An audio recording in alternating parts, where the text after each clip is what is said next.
സിന്ദാബാദ് എന്ന് പറഞ്ഞ് സ്വന്തത്തിനു വേണ്ടിയും സ്വാർത്ഥതയ്ക്ക് വേണ്ടിയും സുഖലോലുപതയ്ക്ക് വേണ്ടിയും പരക്കം പായുന്ന മനുഷ്യരെയാണ് നമ്മുടെ ചുറ്റുപാട് നമുക്കിന്ന് കണ്ടെത്തുവാൻ കഴിയുന്നത്. അവിടെയാണ് വലിയ നോമ്പിനും ഈ സുവിശേഷ യോഗത്തിനും പ്രസക്തി. ആത്മസംയമനത്തിൻ്റെയും ഇന്ദ്രിയ നിഗ്രഹങ്ങളുടെയും മുലയിൽ ശരീരവും മനസ്സും സ്ഫുടം ചെയ്തെടുക്കപ്പെടുവാനുള്ള വ്രതവിശുദ്ധിയുടെ നാളുകളാണ് വലിയ നോമ്പിൻ്റെ നാളുകൾ. സ്വയം ചെത്തിമിനുക്കാൻ നമുക്ക് കഴിയണം. സ്വയം ചിന്തരിട്ട് രൂപപ്പെടുത്തുവാൻ നമുക്ക് കഴിയണം. പ്രലോഭനങ്ങളുടെ മണൽക്കാടുകളെ അതിജീവിപ്പാൻ ഈ നോമ്പിൽ നമുക്ക് കഴിയണം. പ്രലോഭനങ്ങൾ എല്ലാ കാലത്തും സ്വാഭാവികമായിട്ടും വരുന്നത് വിശപ്പിൻ്റെ രൂപത്തിലാണ്.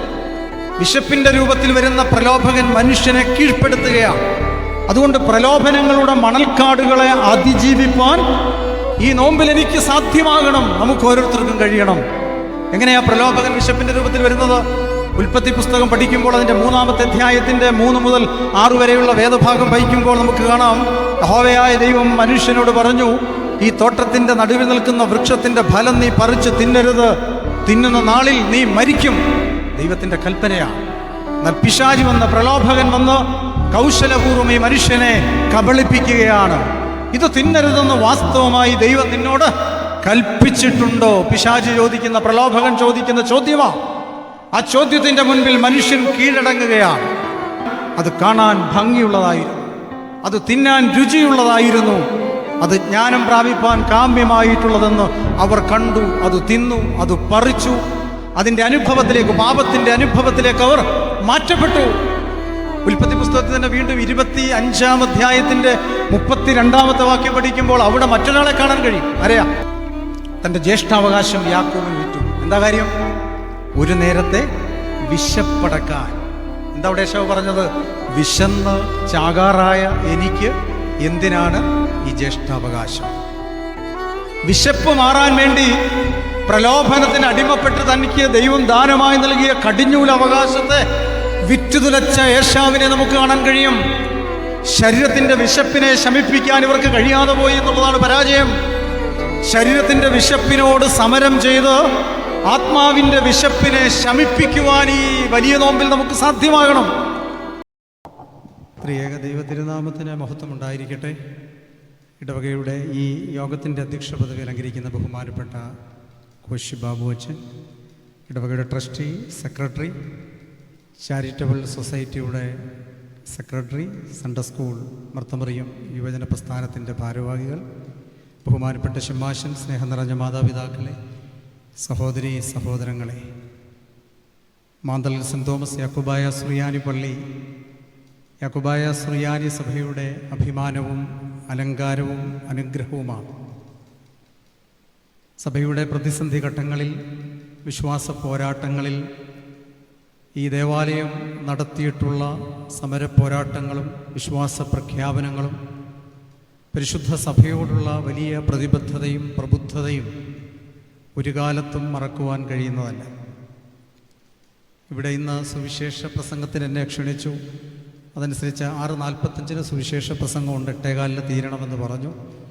ഇവിടെ വന്ന് ഇരുന്നപ്പോൾ കോശി ബാബു അച്ഛൻ മുതൽ ട്രസ്റ്റിയും സെക്രട്ടറിയും കൈപ്പള്ളി സാർ ഉൾപ്പെടെ ഇങ്ങനെ എന്നെ അനുമോദിച്ചുകൊണ്ടും അഭിനന്ദിച്ചുകൊണ്ടും പറഞ്ഞപ്പോൾ ഞാൻ ഏതാണ്ട് 60 വർഷങ്ങൾക്ക് പിൻപിലേക്കാണ് പോയത്.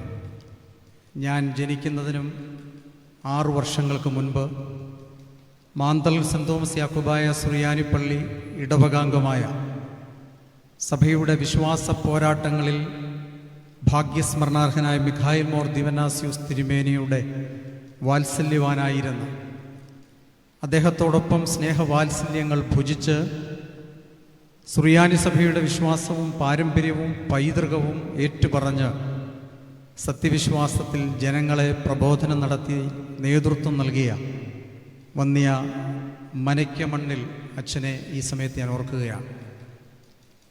ഞങ്ങളുടെ ആ പ്രദേശത്തുള്ള പൂർവികന്മാരൊക്കെ പന്തളത്തച്ഛനെന്നായിരുന്നു അദ്ദേഹത്തെ സ്നേഹപൂർവ്വം വിളിച്ചുകൊണ്ടിരുന്നത്. 1955-56 കാലഘട്ടങ്ങളിൽ കായംകുളം കാദിശ യാക്കോബായ സുറിയാനി പള്ളിയിൽ അദ്ദേഹം മിഖായേൽ മോർ ദിവനാസ്യൂസ് തിരുമേനിയുടെ പ്രത്യേക നിർദ്ദേശാനുസരണം അവിടെ ശുശ്രൂഷ അനുഷ്ഠിച്ചുകൊണ്ടിരിക്കെ പ്രതിസന്ധി നിറഞ്ഞ അദ്ദേഹത്തെ വിശ്വാസത്തിൽ നിന്നും സത്യവിശ്വാസിയായ പുരോഹിതൻ അർപ്പിക്കുന്ന ബലികളിൽ നിന്ന് ഒഴിച്ചു നിർത്തുവാൻ മറുവിഭാഗം നടത്തിയ കുൽസിത ശ്രമത്തെ അദ്ദേഹം ബലാൽ നേരിടുകയും എന്നാൽ പോലീസിൻ്റെ സഹായത്തോടുകൂടി മനയ്ക്കമണ്ണിൽ അച്ഛനെ അറസ്റ്റ് ചെയ്ത് ആലപ്പുഴ സബ് ജയിലിൽ ഏതാണ്ട് 2 ദിവസം പാർപ്പിക്കുകയും ചെയ്ത ദുരനുഭവം യാക്കോബായ സുറിയാനി സഭയുടെ തെക്കൻ ഭദ്രാസനത്തിലെ വിശ്വാസികൾക്ക് മറക്കുവാൻ പറ്റുന്നതല്ല. കായംകുളം ഗാദീശപ്പള്ളി ഇടവകാംഗങ്ങളായിരുന്ന കട്ടച്ചിറയിലെ അന്നത്തെ 100ഓളം കുടുംബങ്ങളെ കട്ടച്ചിറയിൽ ഒരു ദേവാലയം സ്ഥാപിക്കുവാനും അവിടെ വിശ്വാസത്തിൽ പ്രബലപ്പെടുത്തുവാനും ഇന്ന് ഈ തലമുറയും ആ വിശ്വാസത്തിൽ അടിയുറച്ചു നിൽക്കുന്നതിനും കാരണഭൂതനായത് വന്യ മനയ്ക്കമണ്ണിൽ പന്തളത്തച്ഛൻ്റെ ശ്രമഫലമായിരുന്നു. അതുകൊണ്ട് മാന്തളർ പള്ളിയും കട്ടച്ചിറപ്പള്ളിയും തമ്മിൽ ഒരു പൊക്കിൾക്കൊടി ബന്ധമുണ്ട്.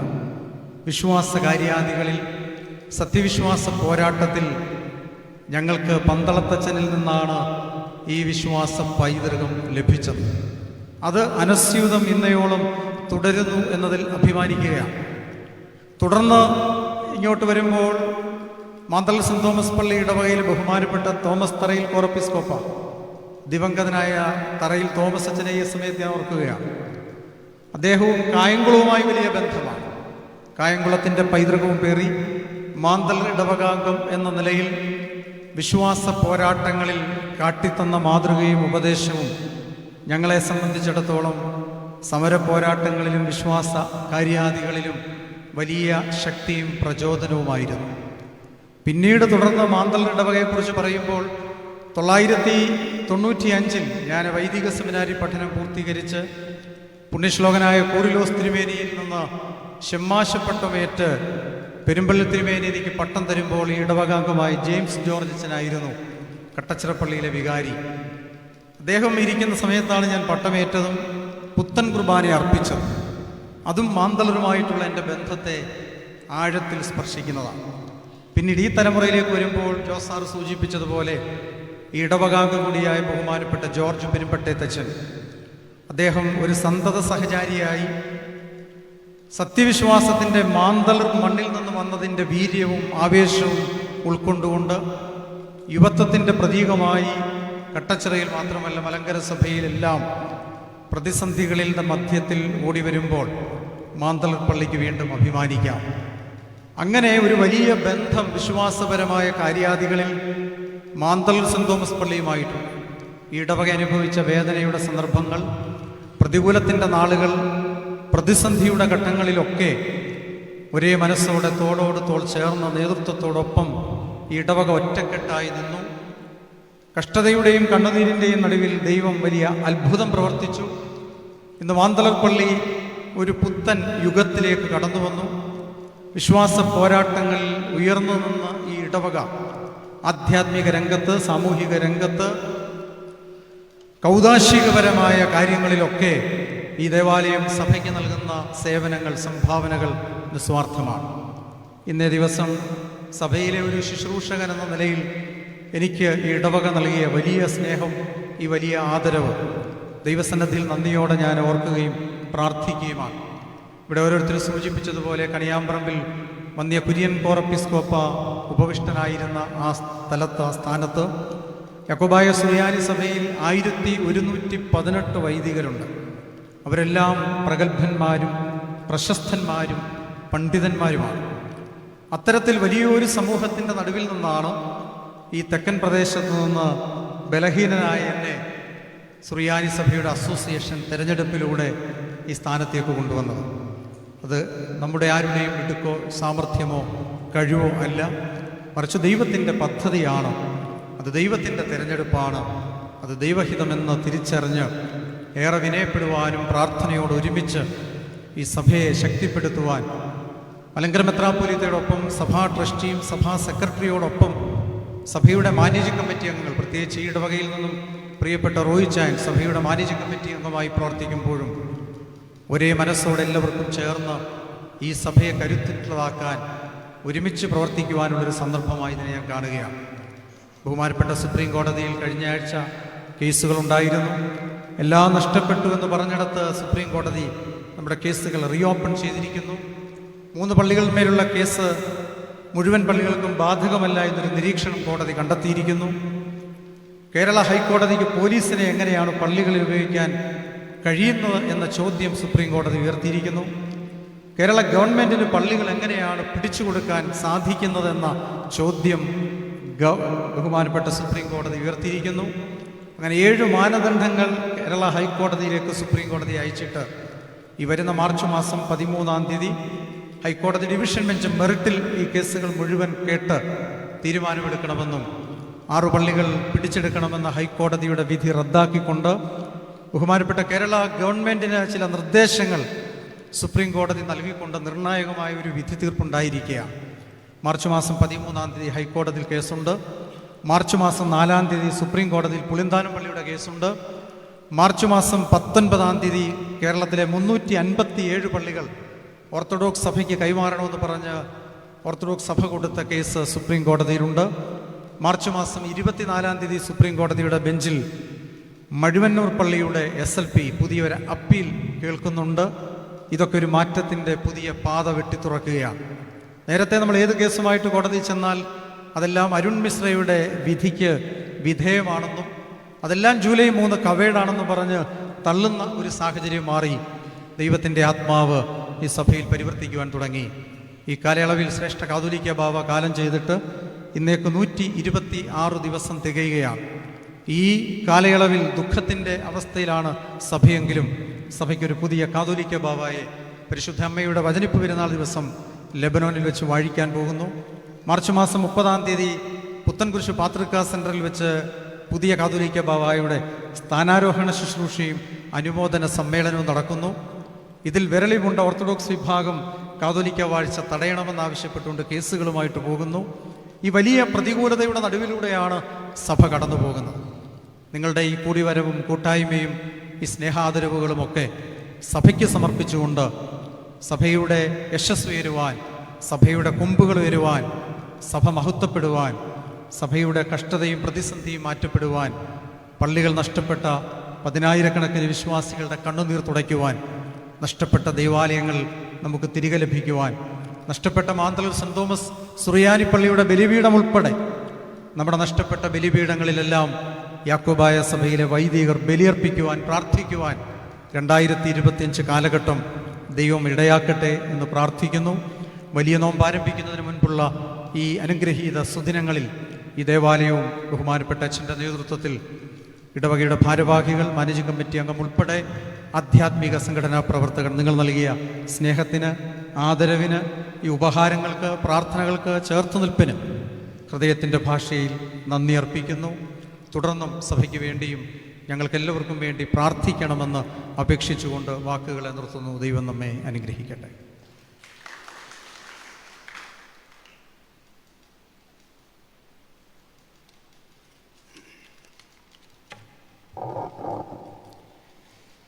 പ്രിയ ദൈവത്തിന് സ്തുതി.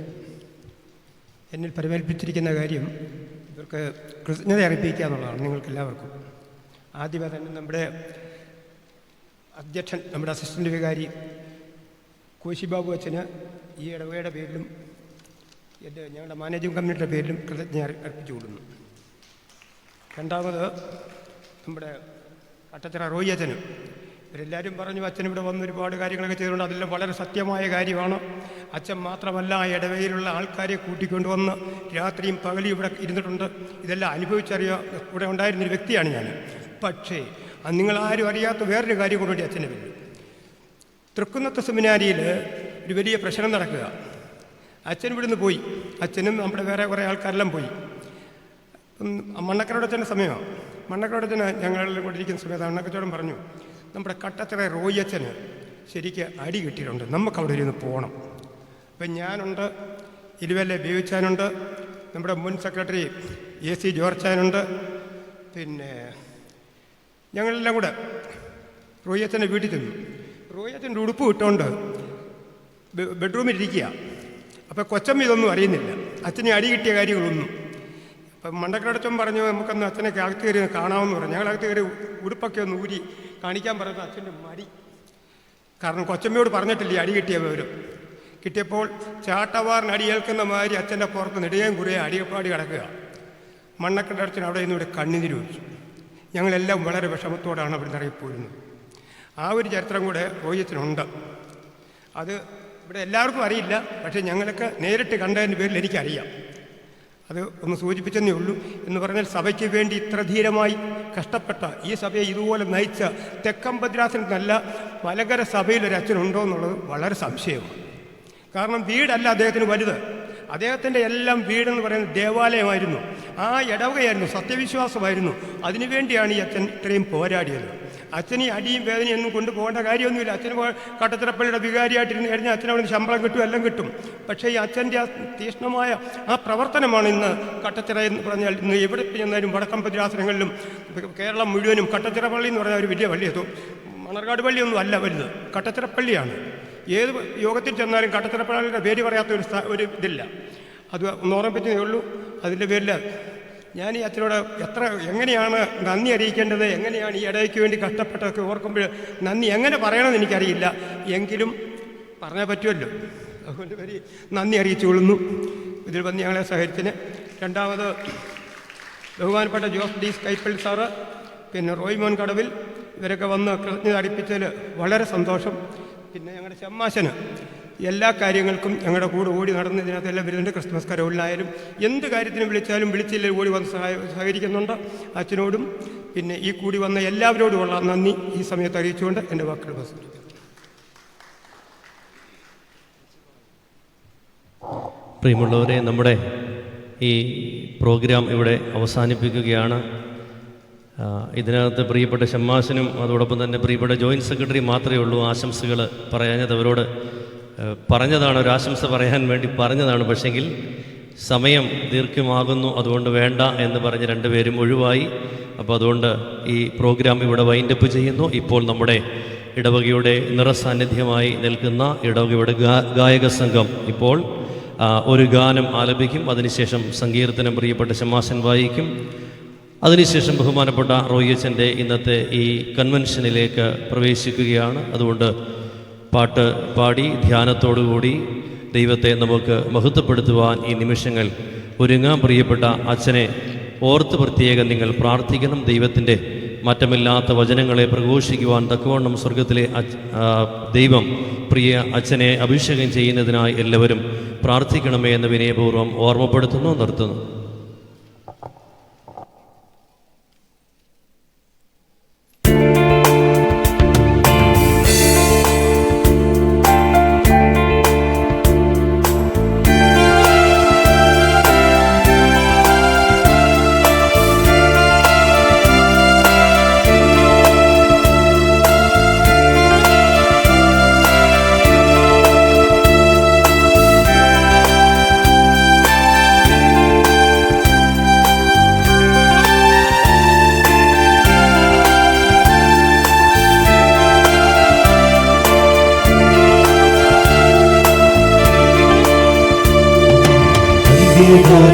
അഭിഷേകം സകല ജഡത്തിന്മേലും കൊയ്ത്തുകാല സമയമല്ലോ ആത്മാവിൽ നിറയ്ക്കണമേ. അന്ത്യകാല അഭിഷേകം സകല ജഡത്തിന്മേലും കൊയ്ത്തുകാല സമയമല്ലോ ആത്മാവിൽ നിറയ്ക്കണമേ. തീ പോലെ ഇറങ്ങണമേ, അഗ്നിനാവായി പതിയണമേ, കൊടുങ്കാറ്റായി വീശണമേ, ആത്മനദിയായി ഒഴുകണമേ. തീ പോലെ ഇറങ്ങണമേ, അഗ്നിനാവായി പതിയണമേ, കൊടുങ്കാറ്റായി വീശണമേ, ആത്മനദിയായി ഒഴുകണമേ.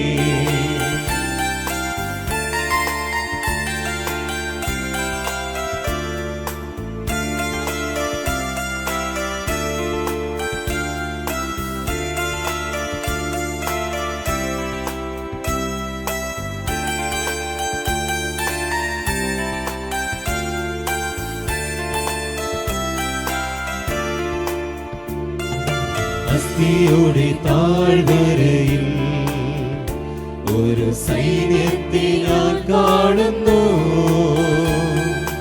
അധികാരം പകരണമേ, ആത്മാവിൽ പ്രവചിച്ചിടാം. അസ്ഥിയുടെ താഴ്വരയിൽ ഒരു സൈന്യത്തെ ഞാൻ കാണുന്നു. അധികാരം പകരണമേ, ആത്മാവിൽ പ്രവചിച്ചിടാം. തീ പോലെ ഇറങ്ങണമേ, അഗ്നിനാവായി പതിയണമേ, കൊടുങ്കാറ്റായി വീശണമേ, ആത്മനദിയായി ഒഴുകണമേ. തീ പോലെ ഇറങ്ങണമേ, അഗ്നിനാവായി പതിയണമേ, കൊടുങ്കാറ്റായി വീശണമേ, ആത്മനദിയായി ഒഴുകണമേ.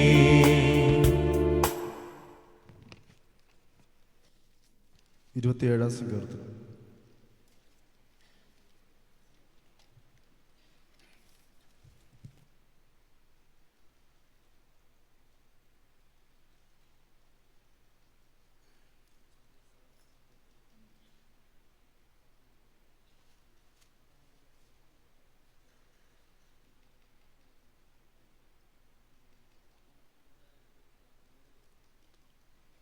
ബറക്കുമോർ കർത്താവ് എൻ്റെ പ്രകാശവും എൻ്റെ രക്ഷയുമാവുന്നു.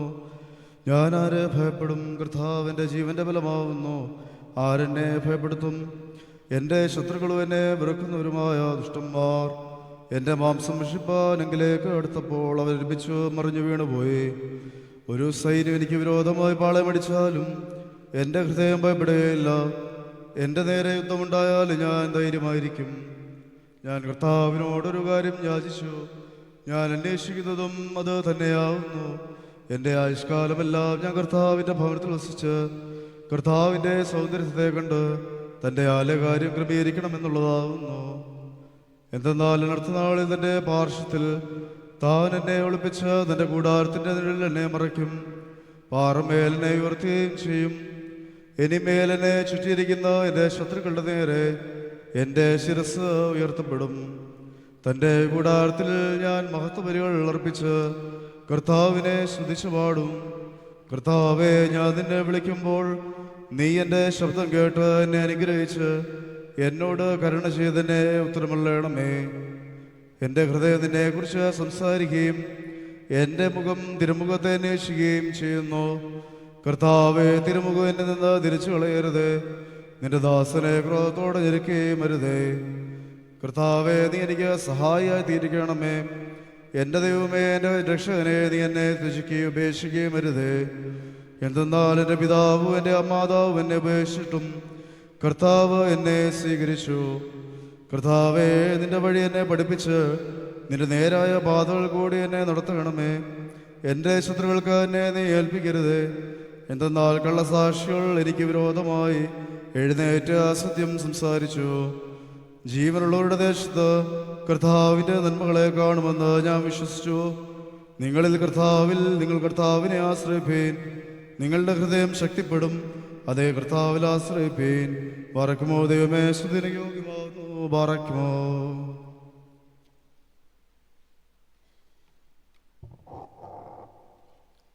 നമുക്കെല്ലാവർക്കും കൂടി ചേർന്ന് ഒരു പാട്ട് പാടാം. ഈ പാട്ട് പാടുമ്പോൾ ഞാൻ അല്പം മുമ്പ് പറഞ്ഞതുപോലെ മാന്തളർ പള്ളിയെ സംബന്ധിച്ചിടത്തോളം വലിയ വിശാലമായ കാഴ്ചപ്പാടാണ് സഭയ്ക്കുള്ളത്, വൈദികരായ ഞങ്ങൾക്ക് എല്ലാവർക്കും ഉള്ളത്. അതുകൊണ്ട് ഇവിടെ സ്ത്രീജനങ്ങളുടെ ഭാഗത്ത് 13 കസേര ഈ ഇടഭാഗത്ത് ഗ്യാപ്പുണ്ട്. പുരുഷന്മാരുടെ ഭാഗത്ത് 7 കസേരയുണ്ട്. പിന്നെ പാടവരമ്പത്ത് പോകുന്നത് പോലെയാണ്. ആ വിളക്കിൻ്റെ 2 വശങ്ങളിൽ വലിയ ഗ്യാപ്പാണ്. അപ്പോൾ ഈ പാട്ട് പാടുന്ന സമയത്ത് നമുക്കൊരു ചിട്ട വേണം.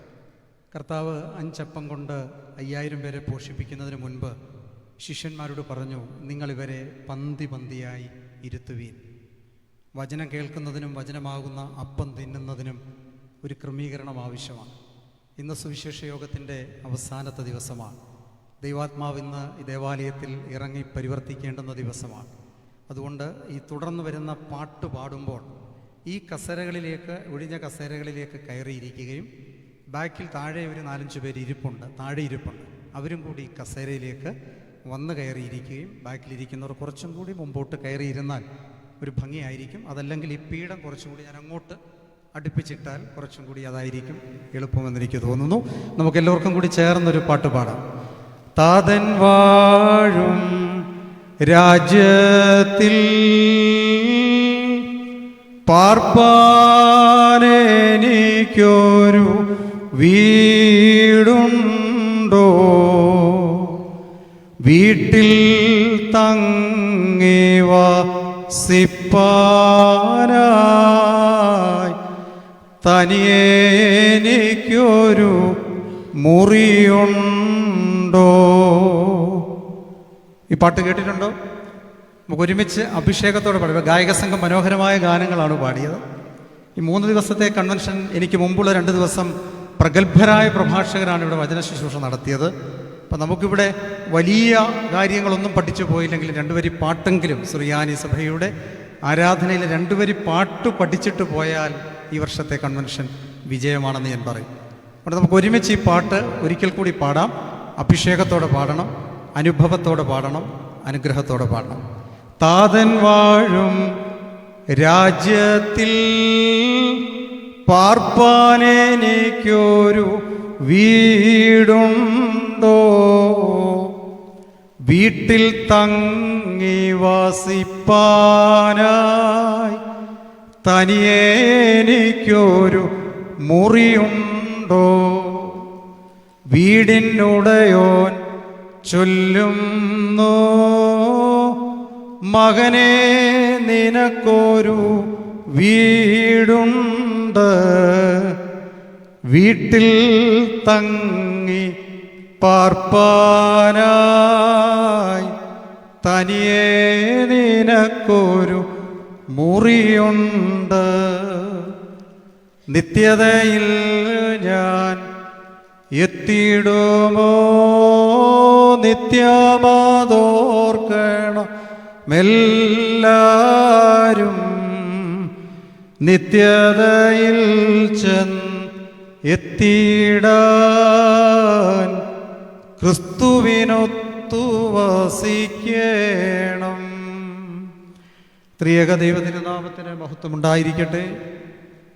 ഏറെ ആദരണീയരായ ഇടവകയുടെ വികാരിമാർ ബഹുമാനപ്പെട്ട പോളി വർഗീസ് അച്ഛൻ, ബഹുമാനപ്പെട്ട കോശി ബാബു അച്ഛൻ, ബഹുമാനപ്പെട്ട അനൂഷ് ശംഭാഷൻ, ഇടവകയുടെ ട്രസ്റ്റി, സെക്രട്ടറി, മാനേജിംഗ് കമ്മിറ്റി അംഗങ്ങൾ, സഭാ മാനേജിംഗ് കമ്മിറ്റി അംഗം, ആധ്യാത്മിക സംഘടനയുടെ ഭാരവാഹികൾ, പ്രവർത്തകർ, സ്നേഹനിധികളായ മാതാപിതാക്കന്മാരെ, സഹോദരി സഹോദരങ്ങളെ, കുഞ്ഞുങ്ങളെ, ഗായക സംഘാംഗങ്ങളെ, ഈ ശബ്ദപരിധിയിലായിരിക്കുന്ന പ്രിയപ്പെട്ടവരെ, മാന്തളർ സെൻറ് തോമസ് യാക്കോബായ സുറിയാനി പള്ളി അനുഗ്രഹത്തിൻ്റെ ഒരു കേദാരമാണ്. വിശ്വാസ പോരാട്ടങ്ങളിലൂടെ ദൈവകൃപ ഏറെ അനുഭവിച്ച ഒരിടവകയാണ്. സമൂഹമധ്യത്തിൽ പ്രബുദ്ധതയോടെ, പ്രതിബദ്ധതയോടെ പ്രവർത്തിക്കുന്ന ഈ പരിശുദ്ധമായ ആലയത്തിൽ കൺവെൻഷൻ ഒരു പുത്തരിയല്ല. ഞാനിവിടെ നിൽക്കുമ്പോൾ എൻ്റെ മനസ്സിൽ കൂടി കടന്നു പോകുന്നത് 1993-94 കാലയളവിൽ ഭാഗ്യസ്മരണാർഹനായ കുര്യാക്കോസ് മോർ കൂറിലോസ് തിരുമേനിയുടെ കൂടെ ഞാനൊരു ഷമ്മാശനായി നടക്കുന്ന കാലഘട്ടത്തിൽ നിരവധി പ്രാവശ്യം മാന്തക പള്ളിയിൽ വിശുദ്ധ ആരാധനയിൽ സംബന്ധിച്ചിട്ടുണ്ട്. അതുകൂടാതെ മാന്തളർ കൺവെൻഷൻ ഒരു ഫേമസ് കൺവെൻഷനായിരുന്നു. എനിക്ക് തോന്നുന്നു കുളനട സ്കൂളിൻ്റെ ആ ഗ്രൗണ്ടിൽ ഓലപ്പന്തൽ ചാർത്തി, ആ ഓലപ്പന്തലിൻ്റെ ഓരോ തൂണുകളിലും ട്യൂബ് ലൈറ്റുകൾ ഘടിപ്പിച്ച് ആ പ്രകാശത്തിൻ്റെ വലയത്തിൽ സുവിശേഷ പ്രസംഗം നടത്തി. പ്രസംഗം കഴിഞ്ഞ് ആ സ്കൂളിൻ്റെ ഏതെങ്കിലും ഒരു ക്ലാസ് മുറിയിൽ ബെഞ്ചിലിരുന്ന് അവിടുത്തെ ഡെസ്കിൽ തൂശനില വിരിച്ച് പരിപ്പും പർപ്പിടകവും സാമ്പാറും അവിയലും കൂട്ടിയൊക്കെ ഉള്ളുന്ന ആ ഒരു ഊണും സദ്യയുമൊക്കെ ഏതാണ്ട് 30 വർഷം കഴിഞ്ഞിട്ടും ഇന്നും എൻ്റെ നാവിൽ ഇങ്ങനെ ഓർമ്മയിൽ വരികയാണ്. പുണ്യശ്ലോകനായ കൂറിലോസ് തിരുമേനി ആയിരുന്നു അന്ന് മാന്തക കൺവെൻഷൻ്റെ ഉദ്ഘാടകനായി ആദ്യ ദിവസം വന്നുകൊണ്ടിരുന്നത്. പിന്നീട് ചരിത്രമൊക്കെ മാറി, ഓലപ്പന്തലൊക്കെ മാറി, നമുക്ക് കോൺക്രീറ്റ് സൗകര്യങ്ങളും ശീതളിമയും സുഖ സാഹചര്യങ്ങളും ഒക്കെ വന്നു. വന്നു കഴിഞ്ഞപ്പോൾ നമ്മളത് പള്ളിക്കുള്ളിലേക്ക് മാറ്റി. പള്ളിക്കുള്ളിലേക്കായി കഴിഞ്ഞപ്പോഴേക്കും ആളുകളുടെ ബാഹുല്യം എനിക്ക് തോന്നുന്നു കുറഞ്ഞു തുടങ്ങി എന്ന ഒരു സന്ദേഹം. സ്ത്രീജനങ്ങളുടെ ഭാഗത്ത് ഏതാണ്ട് 116 പേരോളം ഇപ്പോൾ അകത്തിരിപ്പുണ്ട്. പുരുഷന്മാരുടെ ഭാഗത്ത് 80-നും 95-നും ഇടയിൽ ആളുകളുണ്ട്. എല്ലാം കൂടി കൂട്ടിച്ചേർത്താൽ ഒരു 180 പേരെയാണ് പള്ളിക്കകത്തിപ്പോൾ കാണുന്നത്. പുറത്ത് എത്ര പേരുണ്ടെന്ന് എനിക്കറിയില്ല. ഏകദേശം 270 കുടുംബങ്ങളുള്ള മാന്തള സെൻറ് തോമസ് പള്ളിയിൽ 4 പേരെ വെച്ച് നമ്മൾ ഒരു കുടുംബത്തിൽ കണക്ക് കൂട്ടിയാൽ തന്നെ 1000-ൽ ചില്ലുവാനും ആളുകൾ ഈ ഇടവകയിലുണ്ട്. ഈ 1000 പേരും കൺവെൻഷന് വന്നില്ലെങ്കിൽ ഒരു 500 പേർക്കെങ്കിലും വന്നാൽ മാന്തളർ കൺവെൻഷൻ്റെ ആ പഴയകാല പ്രൗഢി ഉയർത്തിപ്പിടിച്ച് നമുക്ക് മുൻപോട്ട് പോകാം. ഒരുപക്ഷെ കഴിഞ്ഞ 2 ദിവസങ്ങളിൽ 500-600 പേർ ഉണ്ടായിരുന്നിരിക്കാം. ഇന്ന് നാളെ ഞായറാഴ്ച ആയതുകൊണ്ടും എന്നെ എല്ലാവർക്കും പരിചയമുള്ളത് കൊണ്ടും ഇന്നൊരു ദിവസം അവധിയെടുത്തതാണെന്ന് ഞാൻ ആശ്വസിക്കുകയും ഞാൻ അങ്ങനെ കരുതുകയുമാണ്. കൺവെൻഷൻ പന്തലിൽ നിൽക്കുമ്പോൾ നമുക്കറിയാം, മാന്തളർ കൺവെൻഷൻ്റെ സമാപന യോഗത്തിൽ ഈ ദേവാലയത്തിൽ നിങ്ങളുടെ സ്നേഹവും സ്വീകരണവും ആദരവും ഉപചാരവും ഒക്കെ ഏറ്റുവാങ്ങിയതിന് ശേഷം ഒരു സുവിശേഷ പ്രസംഗത്തിന് ഞാനിവിടെ നിൽക്കുമ്പോൾ എൻ്റെ മനസ്സിൽ കടന്നു പോകുന്ന ഒരു ചിന്ത, വർഷങ്ങൾക്ക് മുൻപ് വലിയ നോമ്പിനനുബന്ധിച്ച് വടക്കൻ ഭദ്രാസനത്തിലൊരു പള്ളിയിൽ ഇതുപോലൊരു സുവിശേഷ പ്രസംഗത്തിന് പോയതാണ്. ബഹുമാനപ്പെട്ട അച്ഛൻ എന്നോട് പറഞ്ഞു, 8:15, 8:30 ഈ സമയത്തിനുള്ളിൽ നിർത്തണം, നിർത്തിയില്ലെങ്കിൽ ആളുകൾ അങ്ങ് പോകും എന്ന് പറഞ്ഞു. അപ്പോൾ ആളുകൾ പോയാലും പോയില്ലെങ്കിലും ഞാൻ പറയാനുള്ളത് മുഴുവൻ പറഞ്ഞിട്ടേ പോവുകയുള്ളൂ. അപ്പം അങ്ങനെ ഈ സുവിശേഷ യോഗത്തിന് പോയി 8:45 മണിയായപ്പോൾ അവിടെ സുവിശേഷ പ്രസംഗം കഴിഞ്ഞു. അവിടെ നിന്ന് എനിക്ക് ബസ് കയറി വീട്ടിലെത്തണമെങ്കിൽ ഒരു 3.5 മണിക്കൂർ യാത്രയുണ്ട്. അപ്പോൾ അവിടുത്തെ വികാരി അച്ഛൻ എന്നോട് പറഞ്ഞു, ഇവിടെ അടുത്തൊരു വീട്ടിലാണ് ഭക്ഷണം ക്രമീകരിച്ചിരിക്കുന്നത്, ഭക്ഷണം കഴിച്ചിട്ടേ പോകാവൂ. അപ്പോൾ ഞാൻ പറഞ്ഞു, ഇനി ഭക്ഷണം കഴിക്കാൻ വന്നാൽ അവിടെ പോയിരുന്നു, കഴിച്ചു, തിരിച്ച് വണ്ടി കയറാൻ വന്നു. തിരിച്ച് ഞാൻ വീട്ടിൽ ചെല്ലുമ്പോൾ വെളുപ്പിന് 2 മണി 3 മണിയാകും. അതുകൊണ്ട് ഭക്ഷണം വേണ്ട, ഞാൻ അങ്ങ് കൂടി പോയിക്കൊള്ളാം. അച്ഛൻ പറഞ്ഞു, ഇല്ല, ഭക്ഷണം കഴിച്ചില്ല എങ്കിൽ ആ വീട്ടുകാർ വഴക്ക് പറയും, പ്രശ്നമാകും, വിഷയമാകും. അച്ഛന് വേണ്ടി ഇന്ന് അവിടെ കരുതിയിരിക്കുകയാണ്. അപ്പോൾ അത് കേട്ട മാത്രയിൽ അച്ഛനോടൊപ്പം അങ്ങനെ ഭക്ഷണം കഴിക്കാൻ ആ വീട്ടിലേക്ക് പോയി. പോകുന്ന വഴി അച്ഛൻ ആദ്യം പറഞ്ഞത് അപ്പുറത്തെ വീടെന്നാണ്. അപ്പോൾ ഞാൻ വിചാരിച്ചു പള്ളിയുടെ അപ്പുറത്തെ വീടായിരിക്കും. അങ്ങനെ അച്ഛനോടൊപ്പം യാത്ര ചെയ്തു. 1 കിലോമീറ്റർ കഴിഞ്ഞു, 1.5 കിലോമീറ്റർ കഴിഞ്ഞു, വളവ് കഴിഞ്ഞു, കയറ്റം കഴിഞ്ഞു, ഇറക്കം കഴിഞ്ഞു, കുന്നിൻ്റെ ഇടയിലൂടെ മലയിടുക്കിലൂടെ ആ വീട്ടിലെത്തി. 3-4 കിലോമീറ്റർ അപ്പുറം ആ വീട്ടിൽ ചെന്ന് കഴിഞ്ഞപ്പോൾ ആ വീട്ടിലെ ഗൃഹനാഥ അമ്മമ്മ പുറത്തേക്ക് ഇറങ്ങി വന്നിട്ട് പറഞ്ഞു, വന്നട്ടച്ചോ, ഭക്ഷണമെല്ലാം ഒരുക്കിയിട്ടുണ്ട്, അച്ഛൻ്റെ ദൂരെ പോകേണ്ടതല്ലേ, കഴിച്ചിട്ടേ പോകാവൂ, വാ കഴിക്കാം. അച്ഛനോടൊപ്പം കൈ കഴുകി മേശപ്പുറത്തിരുന്നു. അവർ പാത്രത്തിൽ ഇങ്ങനെ സാമ്പാറും അവിയലും തോരനും തീയലും മെഴുക്ക് പുരട്ടിയും പപ്പടവും ഒക്കെ ഇങ്ങനെ വാരി വാരി വെക്കുന്നു. ഞാൻ സാമ്പാറിട്ട് ഒരു പിടി പിടിച്ച് ഒരു പിടി വായിലേക്ക് വെക്കാൻ നേരം ആ ഭക്ഷണം ഉണ്ടാക്കി അമ്മാമ്മ പറഞ്ഞു, അച്ഛൻ്റെ ആ ആദ്യത്തെ പാട്ടുണ്ടല്ലോ, സുന്ദരം പാട്ടാണ്. ഇത് കേട്ടപ്പോൾ ഞാൻ ആ സാമ്പാറിട്ട ചോറ് താഴേക്ക് വെച്ചു. എനിക്ക് ചോറുണ്ടില്ലെങ്കിലും വേണ്ടിയില്ല, ഒരു പ്രത്യേക സുഖം തോന്നുകയാണ്. അപ്പോൾ വീണ്ടും ഞാൻ ഈ ഉരുളയാക്കി അടുത്ത ഒരു പിടി വായിലേക്ക് വെക്കാൻ നേരം പറഞ്ഞു, അച്ഛനെ പറഞ്ഞ കഥയുണ്ടല്ലോ, എൻ്റെ പൊന്നച്ഛ, ഇതുപോലൊരു കഥ കേട്ടിട്ടില്ല. വീണ്ടും ഞാൻ ആ പിടിയെടുത്ത് താഴേക്ക് വെച്ചു. ഞാൻ ആ മേശപ്പുറത്ത് നിന്ന് വായുവിലേക്ക് ഉയരാൻ ആരംഭിച്ചു. എന്നാൽ ഒരു പിടി ചോറെങ്കിലും ഉണ്ടിട്ട് എത്രയും പെട്ടെന്ന് ആ വീട്ടിൽ നിന്ന് മടങ്ങിപ്പോകാമെന്ന് കരുതി വീണ്ടും ഒരു പിടി എടുത്തപ്പോൾ അവർ പറഞ്ഞു, അച്ഛനെ ഇടയ്ക്ക് പറഞ്ഞ സംഭവം ഉണ്ടല്ലോ, എൻ്റെ പൊന്നച്ഛ. ഞാൻ ആ മേശപ്പുറത്ത് നിന്ന് പൊങ്ങി ആ വീടിൻ്റെ മച്ചും തകർത്ത് പുറത്തേക്ക് പോകുന്ന ഒരു ഘട്ടത്തിലെത്തി. ഏറ്റവും ഒടുവിൽ അവരെന്തു പറഞ്ഞാലും ഒരു പിടി ചോറുണ്ണാമെന്ന് കരുതി അടുത്ത പിടിയെടുത്ത് ഞാൻ വായിലേക്ക് വെച്ചപ്പോൾ അമ്മാമ്മ പറയുന്നത്, എല്ലാം കൊണ്ടും അച്ഛൻ്റെ പ്രസംഗം നല്ലതായിരുന്നു, പക്ഷേലേ അങ്ങേലെ കുഞ്ഞമ്മ ഇന്ന് വരേണ്ടതായിരുന്നു, അവൾ വന്നില്ല. ഇന്ന് അച്ഛൻ പറഞ്ഞത് മുഴുവൻ അങ്ങേലെ കുഞ്ഞമ്മയ്ക്കുള്ളതായിരുന്നു. ഞാൻ അതുപോലെ താഴേക്ക് തിരിച്ചു വന്നു പ്രാർത്ഥിച്ചു പോരും. നമ്മുടെ പല സുവിശേഷ യോഗങ്ങളും അങ്ങേലെ കുഞ്ഞമ്മയ്ക്കും ഇങ്ങേലെ മറിയാമ്മയ്ക്കും അപ്പുറത്തെ തങ്കമ്മയ്ക്കും അമ്മിണിക്കുമുള്ളതാണ്. നമുക്കുള്ളതല്ല എന്ന് ചിന്തിക്കുന്ന തലത്തിലേക്ക് നമ്മുടെ സുവിശേഷ യോഗങ്ങൾ ഇന്ന് മാറ്റപ്പെട്ടിരിക്കുകയാണ്. യാക്കോബ് ശ്ലീഹായുടെ ലേഖനം പഠിക്കുമ്പോൾ അതിൻ്റെ 1-ാമത്തെ അധ്യായം 21-22 വാക്യങ്ങൾ വേദപുസ്തകങ്ങളിൽ പെട്ടെന്നൊന്ന് വായിച്ച് സഹായിക്കണം. യാക്കോബ് ശ്ലീഹ 1-ാം അധ്യായം 21-22. അതുകൊണ്ട് എല്ലാ അഴുക്കും ആധിക്യവും വിട്ടൊഴിഞ്ഞ്, യാക്കോബ് ശ്ലീഹ 1:21-22.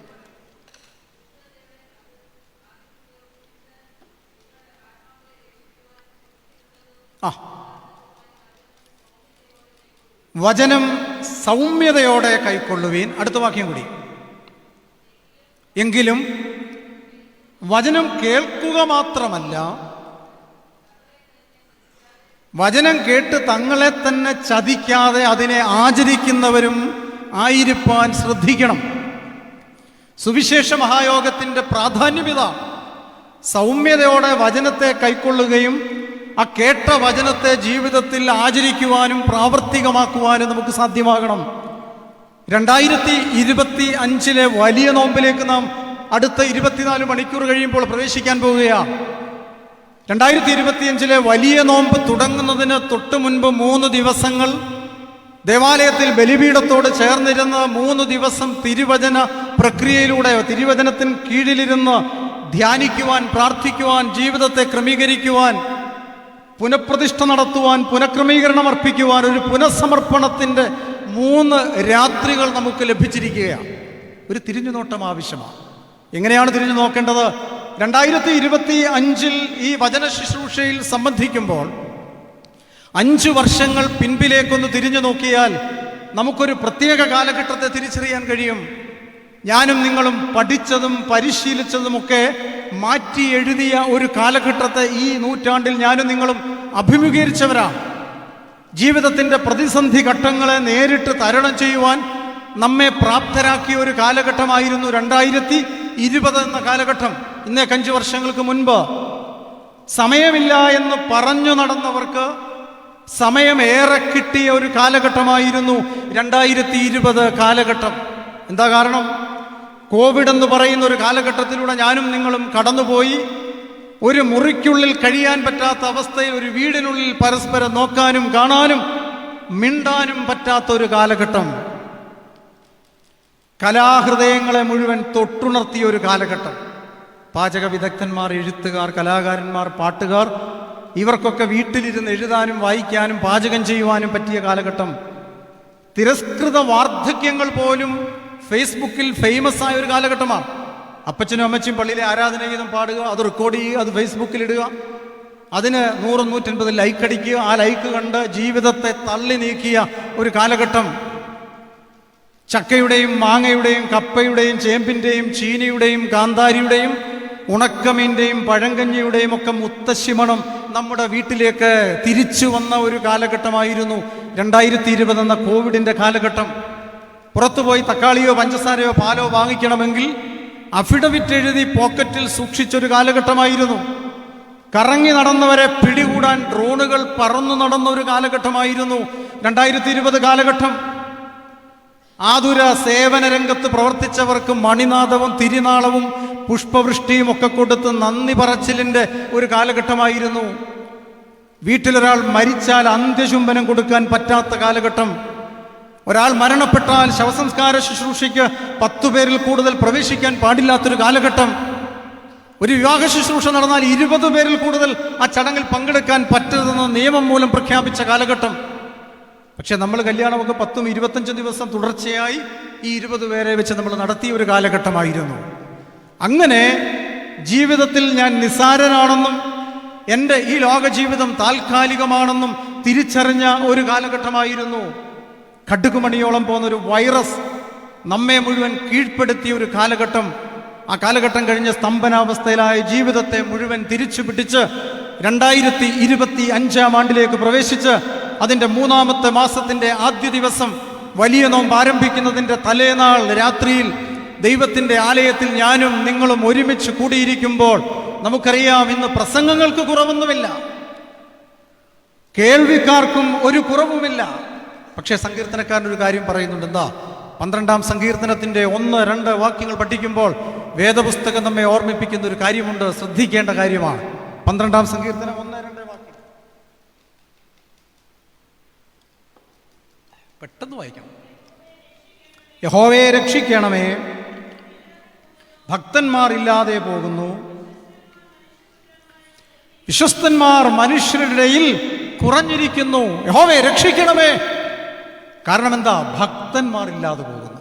കേൾവിക്കാർ ഒരുപാട് പേരുണ്ട്, എവിടെ പ്രസംഗം കൂടിയാലും ആൾക്കൂട്ടമുണ്ട്, പക്ഷേ ഭക്തന്മാരില്ലാതെ പോകുന്നു.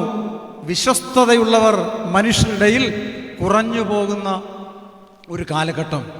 ദൈവഭയമില്ലാതെ ഭോഗപ്രിയരായി മതിച്ച് മതോന്മത്തരായി കുടിച്ചു കൂത്താടി സ്വന്തം കാര്യം സിന്ദാബാദ് എന്ന് പറഞ്ഞ് സ്വന്തത്തിനു വേണ്ടിയും സ്വാർത്ഥതയ്ക്ക് വേണ്ടിയും സുഖലോലുപതയ്ക്ക് വേണ്ടിയും പരക്കം പായുന്ന മനുഷ്യരെയാണ് നമ്മുടെ ചുറ്റുപാട് നമുക്കിന്ന് കണ്ടെത്തുവാൻ കഴിയുന്നത്. അവിടെയാണ് വലിയ നോമ്പിനും ഈ സുവിശേഷ യോഗത്തിനും പ്രസക്തി.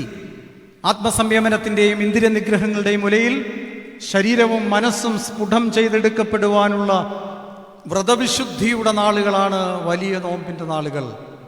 സ്വയം ചെത്തിമിനുക്കാൻ നമുക്ക് കഴിയണം. സ്വയം ചിന്തേരിട്ട് രൂപപ്പെടുത്തുവാൻ നമുക്ക് കഴിയണം. പ്രലോഭനങ്ങളുടെ മണൽക്കാടുകളെ അതിജീവിപ്പാൻ ഈ നോമ്പിൽ നമുക്ക് കഴിയണം. പ്രലോഭനങ്ങൾ എല്ലാ കാലത്തും സ്വാഭാവികമായിട്ടും വരുന്നത് വിശപ്പിൻ്റെ രൂപത്തിലാണ്. വിശപ്പിൻ്റെ രൂപത്തിൽ വരുന്ന പ്രലോഭകൻ മനുഷ്യനെ കീഴ്പ്പെടുത്തുകയാണ്. അതുകൊണ്ട് പ്രലോഭനങ്ങളുടെ മണൽക്കാടുകളെ അതിജീവിപ്പാൻ ഈ നോമ്പിൽ എനിക്ക് സാധ്യമാകണം, നമുക്ക് ഓരോരുത്തർക്കും കഴിയണം. എങ്ങനെയാ പ്രലോഭകൻ വിശപ്പിൻ്റെ രൂപത്തിൽ വരുന്നത്? ഉൽപ്പത്തി പുസ്തകം പഠിക്കുമ്പോൾ അതിൻ്റെ 3-ാമത്തെ അധ്യായത്തിൻ്റെ 3 മുതൽ 6 വരെയുള്ള വേദഭാഗം വായിക്കുമ്പോൾ നമുക്ക് കാണാം, യഹോവയായ ദൈവം മനുഷ്യനോട് പറഞ്ഞു, ഈ തോട്ടത്തിൻ്റെ നടുവിൽ നിൽക്കുന്ന വൃക്ഷത്തിൻ്റെ ഫലം നീ പറിച്ച് തിന്നരുത്, തിന്നുന്ന നാളിൽ നീ മരിക്കും. ദൈവത്തിൻ്റെ കൽപ്പനയാണ്. എന്നാൽ പിശാച് വന്ന്, പ്രലോഭകൻ വന്ന് കൗശലപൂർവ്വം ഈ മനുഷ്യനെ കബളിപ്പിക്കുകയാണ്. ഇത് തിന്നരുതെന്ന് വാസ്തവമായി ദൈവം നിന്നോട് കൽപ്പിച്ചിട്ടുണ്ടോ? പിശാച് ചോദിക്കുന്ന, പ്രലോഭകൻ ചോദിക്കുന്ന ചോദ്യമാണ്. ആ ചോദ്യത്തിൻ്റെ മുൻപിൽ മനുഷ്യൻ കീഴടങ്ങുകയാണ്. ആ ചോദ്യത്തിന് വ്യക്തമായ ഉത്തരം കൊടുക്കുവാൻ സാധ്യമാകാതെ പാപത്തിനും മരണത്തിനും അടിമപ്പെടുന്ന മനുഷ്യനെ നമുക്കവിടെ കണ്ടെത്താൻ കഴിയും. അവൾ പറിച്ചു, അവന് കൊടുത്തു, അവനും തിന്നു, രണ്ടുപേരും ഭക്ഷിച്ചു. എന്താ ഭക്ഷിക്കാൻ കാരണം? അത് കാണാൻ ഭംഗിയുള്ളതായിരുന്നു, അത് തിന്നാൻ രുചിയുള്ളതായിരുന്നു, അത് ജ്ഞാനം പ്രാപിപ്പാൻ കാമ്യമായിട്ടുള്ളതെന്ന് അവർ കണ്ടു. അത് തിന്നു, അത് പറിച്ചു. അതിൻ്റെ അനുഭവത്തിലേക്ക്, പാപത്തിൻ്റെ അനുഭവത്തിലേക്ക് അവർ മാറ്റപ്പെട്ടു. ഉൽപ്പത്തി പുസ്തകത്തിൽ തന്നെ വീണ്ടും 25-ാം അധ്യായത്തിൻ്റെ 32-ാമത്തെ വാക്യം പഠിക്കുമ്പോൾ അവിടെ മറ്റൊരാളെ കാണാൻ കഴിയും. ആരെയാ? ഉൽപ്പത്തി 25:32. വേഗം വായിക്കാം. ഉൽപ്പത്തി 25:32. ആ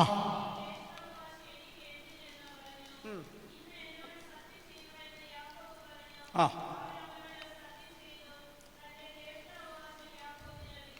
തൻ്റെ ജ്യേഷ്ഠാവകാശം യാക്കോബിന് വിറ്റു. എന്താ കാര്യം? ഒരു നേരത്തെ വിശപ്പടക്കാൻ. എന്താ അവിടെ യേശാവ് പറഞ്ഞത്? വിശന്ന് ചാകാറായ എനിക്ക് എന്തിനാണ് ഈ ജ്യേഷ്ഠാവകാശം? വിശപ്പ് മാറാൻ വേണ്ടി പ്രലോഭനത്തിന് അടിമപ്പെട്ട് തനിക്ക് ദൈവം ദാനമായി നൽകിയ കടിഞ്ഞൂൽ അവകാശത്തെ വിറ്റുതുലച്ച യേശാവിനെ നമുക്ക് കാണാൻ കഴിയും.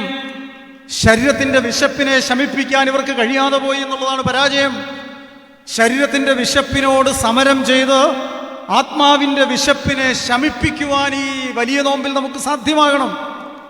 അതുകൊണ്ടാണ് വലിയ നോമ്പ് ആരംഭിക്കുന്നതിന് മുമ്പുള്ള 3 ദിവസങ്ങൾ വചനമാകുന്ന അപ്പമെടുത്ത് ഇവിടെ വിളമ്പാൻ തുടങ്ങിയത്. ക്രിസ്തുവാകുന്ന അപ്പത്തെ നമുക്ക് അനുഭവിക്കുവാൻ കഴിയണം. ക്രിസ്തുവാകുന്ന അപ്പം, അപ്പത്തിൻ്റെ വീടാകുന്ന ബേത്ലഹേമിൽ വന്നു പിറന്ന് കാൽവരിയുടെ മഹോന്നതങ്ങളിൽ ആ തീച്ചൂളയിൽ അത് വെന്തെരിഞ്ഞ് അറുക്കപ്പെട്ടത് മുഖാന്തരമായി മാനവജാതിക്ക് വിടുതലിനും വിമോചനത്തിനും വിശുദ്ധീകരണത്തിനും കാരണമായി. അതുകൊണ്ടാണ് യോഹന്നാന്റെ സുവിശേഷം 6-ാമത്തെ അധ്യായത്തിൽ യേശു തമ്പുരാൻ കൽപ്പിക്കുന്നുണ്ട്, എൻ്റെ ശരീരം സാക്ഷാൽ ഭക്ഷണമാണ്, എൻ്റെ രക്തം സാക്ഷാൽ പാനീയമാണ്. ഇത് ഭക്ഷിക്കുന്നവൻ ഒരു നാളും മരിക്കുകയില്ല. ഈ ശരീരം, ഈ അപ്പം തിന്നുന്നവൻ ഒരു നാളും മരിക്കുകയില്ല. അഥവാ ഭൗതികമായി മരണപ്പെട്ടാൽ ഒടുക്കത്തെ നാളിൽ ഞാൻ അവനെ ഉയർത്തെഴുന്നേൽപ്പിക്കുമെന്ന് വാഗ്ദാനം നൽകിയിരിക്കുകയാണ്. അതുകൊണ്ട് ആത്മാവും ശരീരവും ഒരുമിച്ച് വിശുദ്ധിയുടെ പന്ഥാവിലേക്ക് യാത്ര ചെയ്ത് ഈ വിശുദ്ധിയുടെ കേദാരങ്ങളിലേക്കൊരു യാത്ര പുറപ്പെടുവാൻ ഈ വലിയ നോമ്പ് നമ്മെ മാടി വിളിക്കുകയാണ്.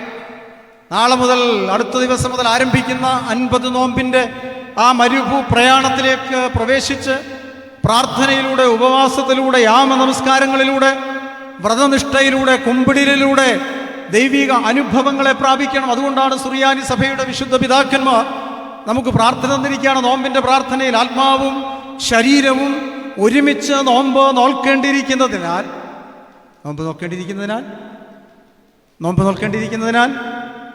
ശരീരം ഭക്ഷണത്തെ വെടിയുമ്പോൾ ആത്മാവ് തിന്മകളെയും വെടിയേണ്ടതാകുന്നു.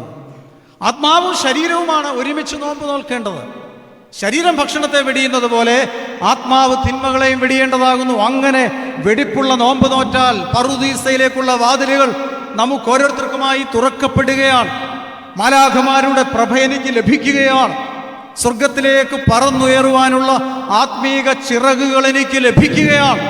ഈ നോമ്പിലൂടെ എനിക്ക് ലഭിക്കുന്ന ഈ പ്രയോജനത്തെ, ഈ അനുഭവത്തെ, ഈ നിത്യജീവനെ എൻ്റെ ജീവിതത്തിൽ സ്വായത്തമാക്കാൻ ഈ വലിയ നോമ്പ് നമുക്ക് സഹായകരമാകണം. രാവിലെ ഇവിടുത്തെ കാര്യമല്ല പറയുന്നത്, കായംകുളം കട്ടച്ചിറ ഭാഗത്ത് 5:30 മണിക്ക് ഓരോരുത്തർ എഴുന്നേറ്റ് കഴിഞ്ഞാൽ ഒരു മഗ്, ഒരു കോപ്പ നിറച്ച് ചായ കുടിക്കും. ചായ കുടിച്ച് കഴിഞ്ഞാലേ ബാക്കി കാര്യങ്ങൾ നടക്കുകയുള്ളൂ. അപ്പോൾ ബാക്കി നടത്തും പരിപാടി എല്ലാം കഴിഞ്ഞ് 6 മണി 6:30 ആകുമ്പോഴേക്കും വീട്ടിൽ വന്ന് കയറി കഴിയുമ്പോഴേക്കും പശുവിനെ കറന്ന് വീണ്ടും ഒരു ഗ്ലാസ് ചായ കുടിക്കും. പാല് ഇല്ലാത്തൊരു കട്ടൻ കാപ്പി കുടിക്കും. ബാക്കി അത്യാവശ്യം 8:30 മണി വരെയുള്ള ജോലികൾ ചെയ്യും. 8:30 മണിക്ക് പിള്ളേരെ സ്കൂളിൽ വിടണം, ഭർത്താവിനെ കടയിൽ വിടണം, അല്ലെങ്കിൽ ഓഫീസിൽ വിടണം. അപ്പോൾ രാവിലെ ദോശയും കടലയുണ്ട്, പുട്ടും പഴവുമുണ്ട്, അപ്പവും മുട്ടക്കറിയുണ്ട്, ചപ്പാത്തിയും തക്കാളിക്കറിയുണ്ട്, ഏത് വേണമെങ്കിലുമുണ്ട്. രാവിലെ ഒരു 4 അപ്പവും 2 മുട്ടക്കറിയും ഒരു ചായയും കൂടെ വീണ്ടും കുടിക്കും 8:30 ആകുമ്പോൾ. ഇപ്പോൾ രാവിലെ ഒരു കോപ്പ ചായ കുടിച്ചു, പിന്നെ ഒരു ഗ്ലാസ് കുടിച്ചു, പിന്നെ അപ്പവും മുട്ടക്കറിയോട് ഒരു ഗ്ലാസ് കൂടെ കുടിച്ചു. പിള്ളേരെ പള്ളിക്കൊടുത്ത് വിട്ടു, മുറ്റം തൂത്തുന്നു, എരുത്തിൽ തൂക്കുന്നു, പശുവിനെ അഴിച്ചു കെട്ടുന്നു, തുണിയെല്ലാം കൂടെ കുതിർത്ത് വെക്കുന്നു. അപ്പോൾ 10:30 മണിയായി. വീണ്ടും അടുക്കളയിലേക്ക് വന്ന് ഒന്ന് കറങ്ങി അടിച്ച് നോക്കുമ്പോൾ തലേ ദിവസത്തെ പഴഞ്ചോറും കപ്പ വേവിച്ചതോടെ ഇരിക്കുന്നു. അല്പം മീൻചാറും കൂട്ടി അത് ചരുവത്തിനകത്തിലിട്ട് കലക്കി ഒരൊറ്റ കുടി കുടിക്കുന്നു. 10:45 കഴിഞ്ഞ് വീണ്ടും ആ കുതിർത്തു വെച്ച തുണി മുഴുവൻ കല്ലരിട്ട് അടിച്ച് അലക്കി വിരിച്ചിട്ട് തിരിച്ചു കയറി വരുന്നു. പത്തായത്തിലിരിക്കുന്ന കഴിഞ്ഞ ദിവസം വെച്ച കൊല പഴുത്തു 2 പഴം എടുത്ത് തിന്നുന്നു. അപ്പുറത്ത് നോക്കുമ്പോൾ ഇന്നലത്തെ ഏത്തയ്ക്ക അവിടെ ഇരിക്കുന്നൊരു ഏത്തയ്ക്ക എടുത്ത് തിന്നുന്നു. 12 മണിയായി. ബാക്കി മോര് അവിടെ കാച്ചി വെച്ചു, മീൻ കറി വെച്ചു. 1 മണിയാവുമ്പോൾ പുളിശ്ശേരിയും മീൻ വറുത്തതും കൂട്ടി കുശാലായിട്ട് ഉണ്ണുന്നു. ഉണ്ടേച്ച് കയറി കിടന്നുറങ്ങുന്നു. 4 മണിയാകുമ്പോൾ വീണ്ടും ഒരു കോപ്പ ചായയും ഏത്തയ്ക്കാപ്പും കൂടെ കഴിക്കുന്നു. 5 മണിക്ക് പിള്ളേർ വീണ്ടും വരുന്നു. പിള്ളേർക്ക് ചായ ഇട്ട് കൊടുക്കുന്ന കൂട്ടത്തിൽ അതിൻ്റെ ബാക്കി വരുന്നതെല്ലാം കൂടെ മഗ്ഗിൽ വലിച്ച് ഒരടി അടിക്കുന്നു. 6 മണിയാകുമ്പോൾ ഭർത്താവ് ഓഫീസിൽ നിന്നോ കടയിൽ നിന്നോ വീട്ടിൽ വരുന്നു. പിള്ളിക്ക് ഒരു ഗ്ലാസ് ചായ ഇട്ട് കൊടുക്കുന്നു. ആ ചായയുടെ ബാക്കി വരുന്നതും അധികം വരുന്ന ഏത്തയ്ക്കാപ്പവും കൂടി വീണ്ടും കടിച്ചു പറിച്ച് തിന്നുന്നു. 7 മണിയാകുമ്പോൾ വീണ്ടും അടുക്കളയിൽ കയറുന്നു, മീൻ കറി വെക്കുന്നു. 8 മണിയാകുമ്പോൾ കറിയും കൂട്ടി സുഭിക്ഷമായിട്ട് ഉണ്ണുന്നു. 8:30 മണി മുതൽ സീരിയലിൻ്റെ മുമ്പിലേക്ക് ഇരിക്കുന്നു. 9:30, 9:45, 10 മണിക്ക് കരഞ്ഞു കലങ്ങിയ കണ്ണുകളുമായി കിടക്കയിലേക്ക് പോകുന്നു. തലയിണയിൽ മുഖം അമർത്തി വെച്ച് ഈ സീരിയലിലെ കഥാപാത്രത്തിൻ്റെ ദുഃഖകരമായ അനുഭവങ്ങൾ ഓർത്ത് കരഞ്ഞു കിടന്ന് ഉറങ്ങുന്നു. രാവിലെ ഒരു മൊന്ത ചായയിൽ തുടങ്ങി ഈ കരഞ്ഞു കലങ്ങിയ കണ്ണുകളുമായിട്ട് പോയി തലയിണയിൽ മുഖമമർത്തി കണ്ണുനീർ മുഴുവൻ തുടച്ചു കഴിയുമ്പോൾ ഓർക്കുന്ന എന്തെങ്കിലും കൂടി ഒന്ന് കഴിക്കുക. ഉടനെ വീണ്ടും എഴുന്നേറ്റ് അടുക്കളയിൽ പോയി ഓട്സ് കലക്കി കുടിച്ചേച്ച് 11:45 മണിക്ക് കിടന്നുറങ്ങുന്നു. ഒരു ദിവസത്തെ എൻ്റെ ശരീരത്തിൻ്റെ പുഷ്ടിപ്പെടുത്തലിന് വേണ്ടിയാണ്. കുളിച്ച് കുറിയിട്ട് പൗഡറിട്ട് സ്പ്രേ അടിച്ച് ദൈവാത്മാവ് വസിക്കുന്ന ഭൗമ കൂടാരമാകുന്ന ഈ ശരീരത്തെ ഞാൻ പുഷ്ടിപ്പെടുത്തുകയാണ്. അന്ന് രാവിലെ പ്രാർത്ഥിച്ചില്ല, ഉച്ചയ്ക്ക് പ്രാർത്ഥിച്ചില്ല, വൈകിട്ട് പ്രാർത്ഥിച്ചില്ല, കുമ്പസാരിച്ചില്ല, ധ്യാനിച്ചില്ല, കുമ്പിട്ടില്ല, വേദപുസ്തകം വായിച്ചില്ല, പാട്ടുപാടിയില്ല. അപ്പം എൻ്റെ ആത്മാവന്ന് പട്ടിണിയില്ല. ആത്മാവ് തകർച്ചയിലേക്കും തളർച്ചയിലേക്കും മാറുകയാണ്. അതുകൊണ്ട് അഥവാ പ്രാർത്ഥിക്കാനിരുന്നാൽ നമുക്ക് എന്ത് സംഭവിക്കുന്നു? ശരീരം പുഷ്ടിപ്പെട്ടതുകൊണ്ടും ആത്മാവ് പട്ടിണിയിലായതുകൊണ്ടും പ്രാർത്ഥിക്കാനിരുന്നാൽ പ്രാർത്ഥന വരൂല്ല. പ്രാർത്ഥിക്കാനിരിക്കുമ്പോൾ നമുക്ക് വായ്ക്കോട്ട വരും, ഉറക്കം വരും, വേദപുസ്തകം അടച്ചു വെക്കണമെന്ന് തോന്നും. അപ്പോൾ കോളിംഗ് ബെല്ലാരെങ്കിലും അടിക്കും, അങ്ങോട്ട് പോകും. ഫോൺ വരും, അങ്ങോട്ട് പോകും. മീനിൻ്റെ ചട്ടി അടച്ചോ തുറന്നോ തോന്നി അങ്ങോട്ട് പോകും. ഏറ്റവും ഒടുവിൽ വിരിച്ച പായ മടക്കി വെച്ച് നമ്മൾ പോകുന്ന ഒരു പ്രാർത്ഥനാ ജീവിതം. വലിയ നോമ്പ് ആത്മാവിലും ശരീരത്തിലും ഒരു വിശുദ്ധിയുടെ പാതയിലേക്ക് യാത്ര ചെയ്യുവാൻ ദൈവം നമ്മെ വിളിച്ച് വേർതിരിച്ചിരിക്കുന്ന സന്ദർഭമാണ്. അതുകൊണ്ട് നോമ്പിൻ്റെ അനുഭവത്തിൽ നമുക്കൊരു രൂപാന്തരം സംഭവിക്കണം. എങ്ങനെയാണ് രൂപാന്തരം സംഭവിക്കേണ്ടത്? സ്വാർത്ഥതയുടെ സുഖലോലുപതയുടെ അനുഭവത്തിൽ നിന്ന് മാറി ത്യാഗത്തിൻ്റെയും സ്നേഹത്തിൻ്റെയും അനുകമ്പയുടെയും ആർദ്രതയുടെയും കരുണയുടെയും ഒക്കെ ഒരു ഭാവം എന്നിലേക്ക് വളർത്തി വലുതാക്കാൻ ഈ വലിയ നോമ്പും ഈ കൺവെൻഷനും ഇടയാകണം. ഇല്ലായെങ്കിൽ എല്ലാ വർഷവും വലിയ നോമ്പിന് മുമ്പ് 3 ദിവസം ഞങ്ങൾ ഇതിനേക്കാൾ വലിയ പുള്ളികളെ വിളിച്ച് ഇവിടെ പ്രസംഗിപ്പിച്ചു, ഗംഭീരമായിരുന്നു എന്ന് നമുക്ക് പറയാമെന്നതിലപ്പുറമായി ആത്മീകമായ ഒരു രൂപാന്തരവും സംഭവിക്കുന്നില്ല. അതുകൊണ്ടാണ് പരിശുദ്ധനായ പൗലോസ് അപ്പോസ്തലൻ ഫിലിപ്പിയർക്ക് എഴുതിയ ലേഖനം 2-ാമത്തെ അധ്യായത്തിൻ്റെ 5-ാമത്തെ വാക്യം പഠിക്കുമ്പോൾ അവിടെ പറയുന്നുണ്ട്, ക്രിസ്തുവിൻ്റെ ഭാവം നിങ്ങൾ ധരിക്കണം. ഈ നോമ്പിൽ, ഈ വചനശുശ്രൂഷയിൽ, നമ്മുടെ ആത്മീക ജീവിതത്തിൽ ക്രിസ്തുവിൻ്റെ ഭാവം ധരിക്കുന്നവരായി തീർന്നു. വായിക്കാമോ? ഫിലിപ്പിയ ലേഖനം 2-ാം അധ്യായം 5-ാമത്തെ വാക്യം പെട്ടെന്ന്.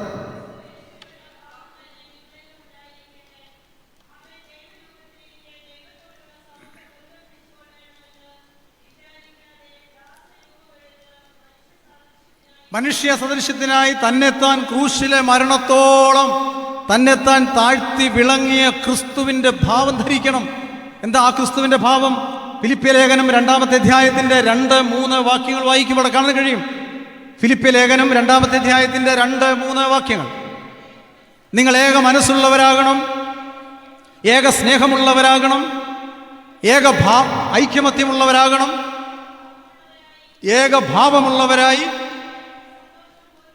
അങ്ങനെ പൗലോസ് അപ്പോസ്തലൻ ആഗ്രഹിക്കുന്ന ദൈവിക സന്തോഷം പൂർണ്ണമാക്കുന്ന ക്രിസ്തുവിൻ്റെ ഭാവം ധരിക്കാൻ കഴിയണം. നമ്മുടെ കർത്താവ് അരുളി ചെയ്യുന്നുണ്ട്. മത്തായിയുടെ സുവിശേഷം 5-ാമത്തെ അധ്യായത്തിൻ്റെ 39 മുതൽ 44 വരെയുള്ള ഭാഗം പഠിക്കുമ്പോൾ കർത്താവ് അവൻ്റെ ഭാവത്തെക്കുറിച്ച് പറയുന്നുണ്ട്. അവൻ ഭാവിച്ച ഭാവവും നാം അനുഷ്ഠിക്കേണ്ട ഭാവവും വളരെ വ്യക്തമായി മത്തായിയുടെ സുവിശേഷം 5-ാമത്തെ അധ്യായത്തിൻ്റെ 39 മുതൽ 44 വരെയുള്ള ഭാഗം പെട്ടെന്നൊന്ന് വായിക്കണം.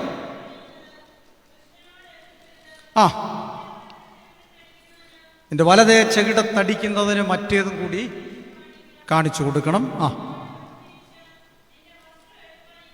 നിന്റെ വസ്ത്രം എടുക്കാൻ ഇച്ഛിക്കുന്നവന് നിന്റെ പുതപ്പും കൂടി കൊടുക്കണം. ഒരാൾ നിന്നെ 1 നാഴിക ദൂരം കൂടെ നടക്കാൻ ആഗ്രഹിക്കുന്നതിൽ അവൻ്റെ കൂടെ 2 നാഴിക നീ പോകണം. നിന്നോട് യാചിക്കുന്നവന് ആരെങ്കിലും കൈനീട്ടി വന്നാൽ അവന് നീ കൊടുക്കണം. വായ്പ വാങ്ങാൻ ആരെങ്കിലും നിന്നോട് ആഗ്രഹിച്ച് കടന്നു വന്നാൽ നീ അവന് വായ്പ. അങ്ങനെ താഴോട്ട് കുറേ കാര്യങ്ങൾ പറയുക. മത്തായിയുടെ സുവിശേഷം വീട്ടിൽ പോയി സ്വസ്ഥമായിട്ട് വായിക്കണം. ഇവിടെ അച്ഛൻ 8:15 നിർത്തണമെന്ന് പറഞ്ഞിരിക്കുക. ഇവിടെ ചെന്ന് നിൽക്കുമെന്നറിയില്ല. അപ്പൊ അങ്ങനെയുള്ളപ്പോൾ ഈ ഭാഗം വീട്ടിൽ പോയി സ്വസ്ഥമായിട്ട് വായിച്ചാൽ ക്രിസ്തുവിന്റെ ഭാവം ധരിക്കാൻ നമുക്ക് കഴിയും.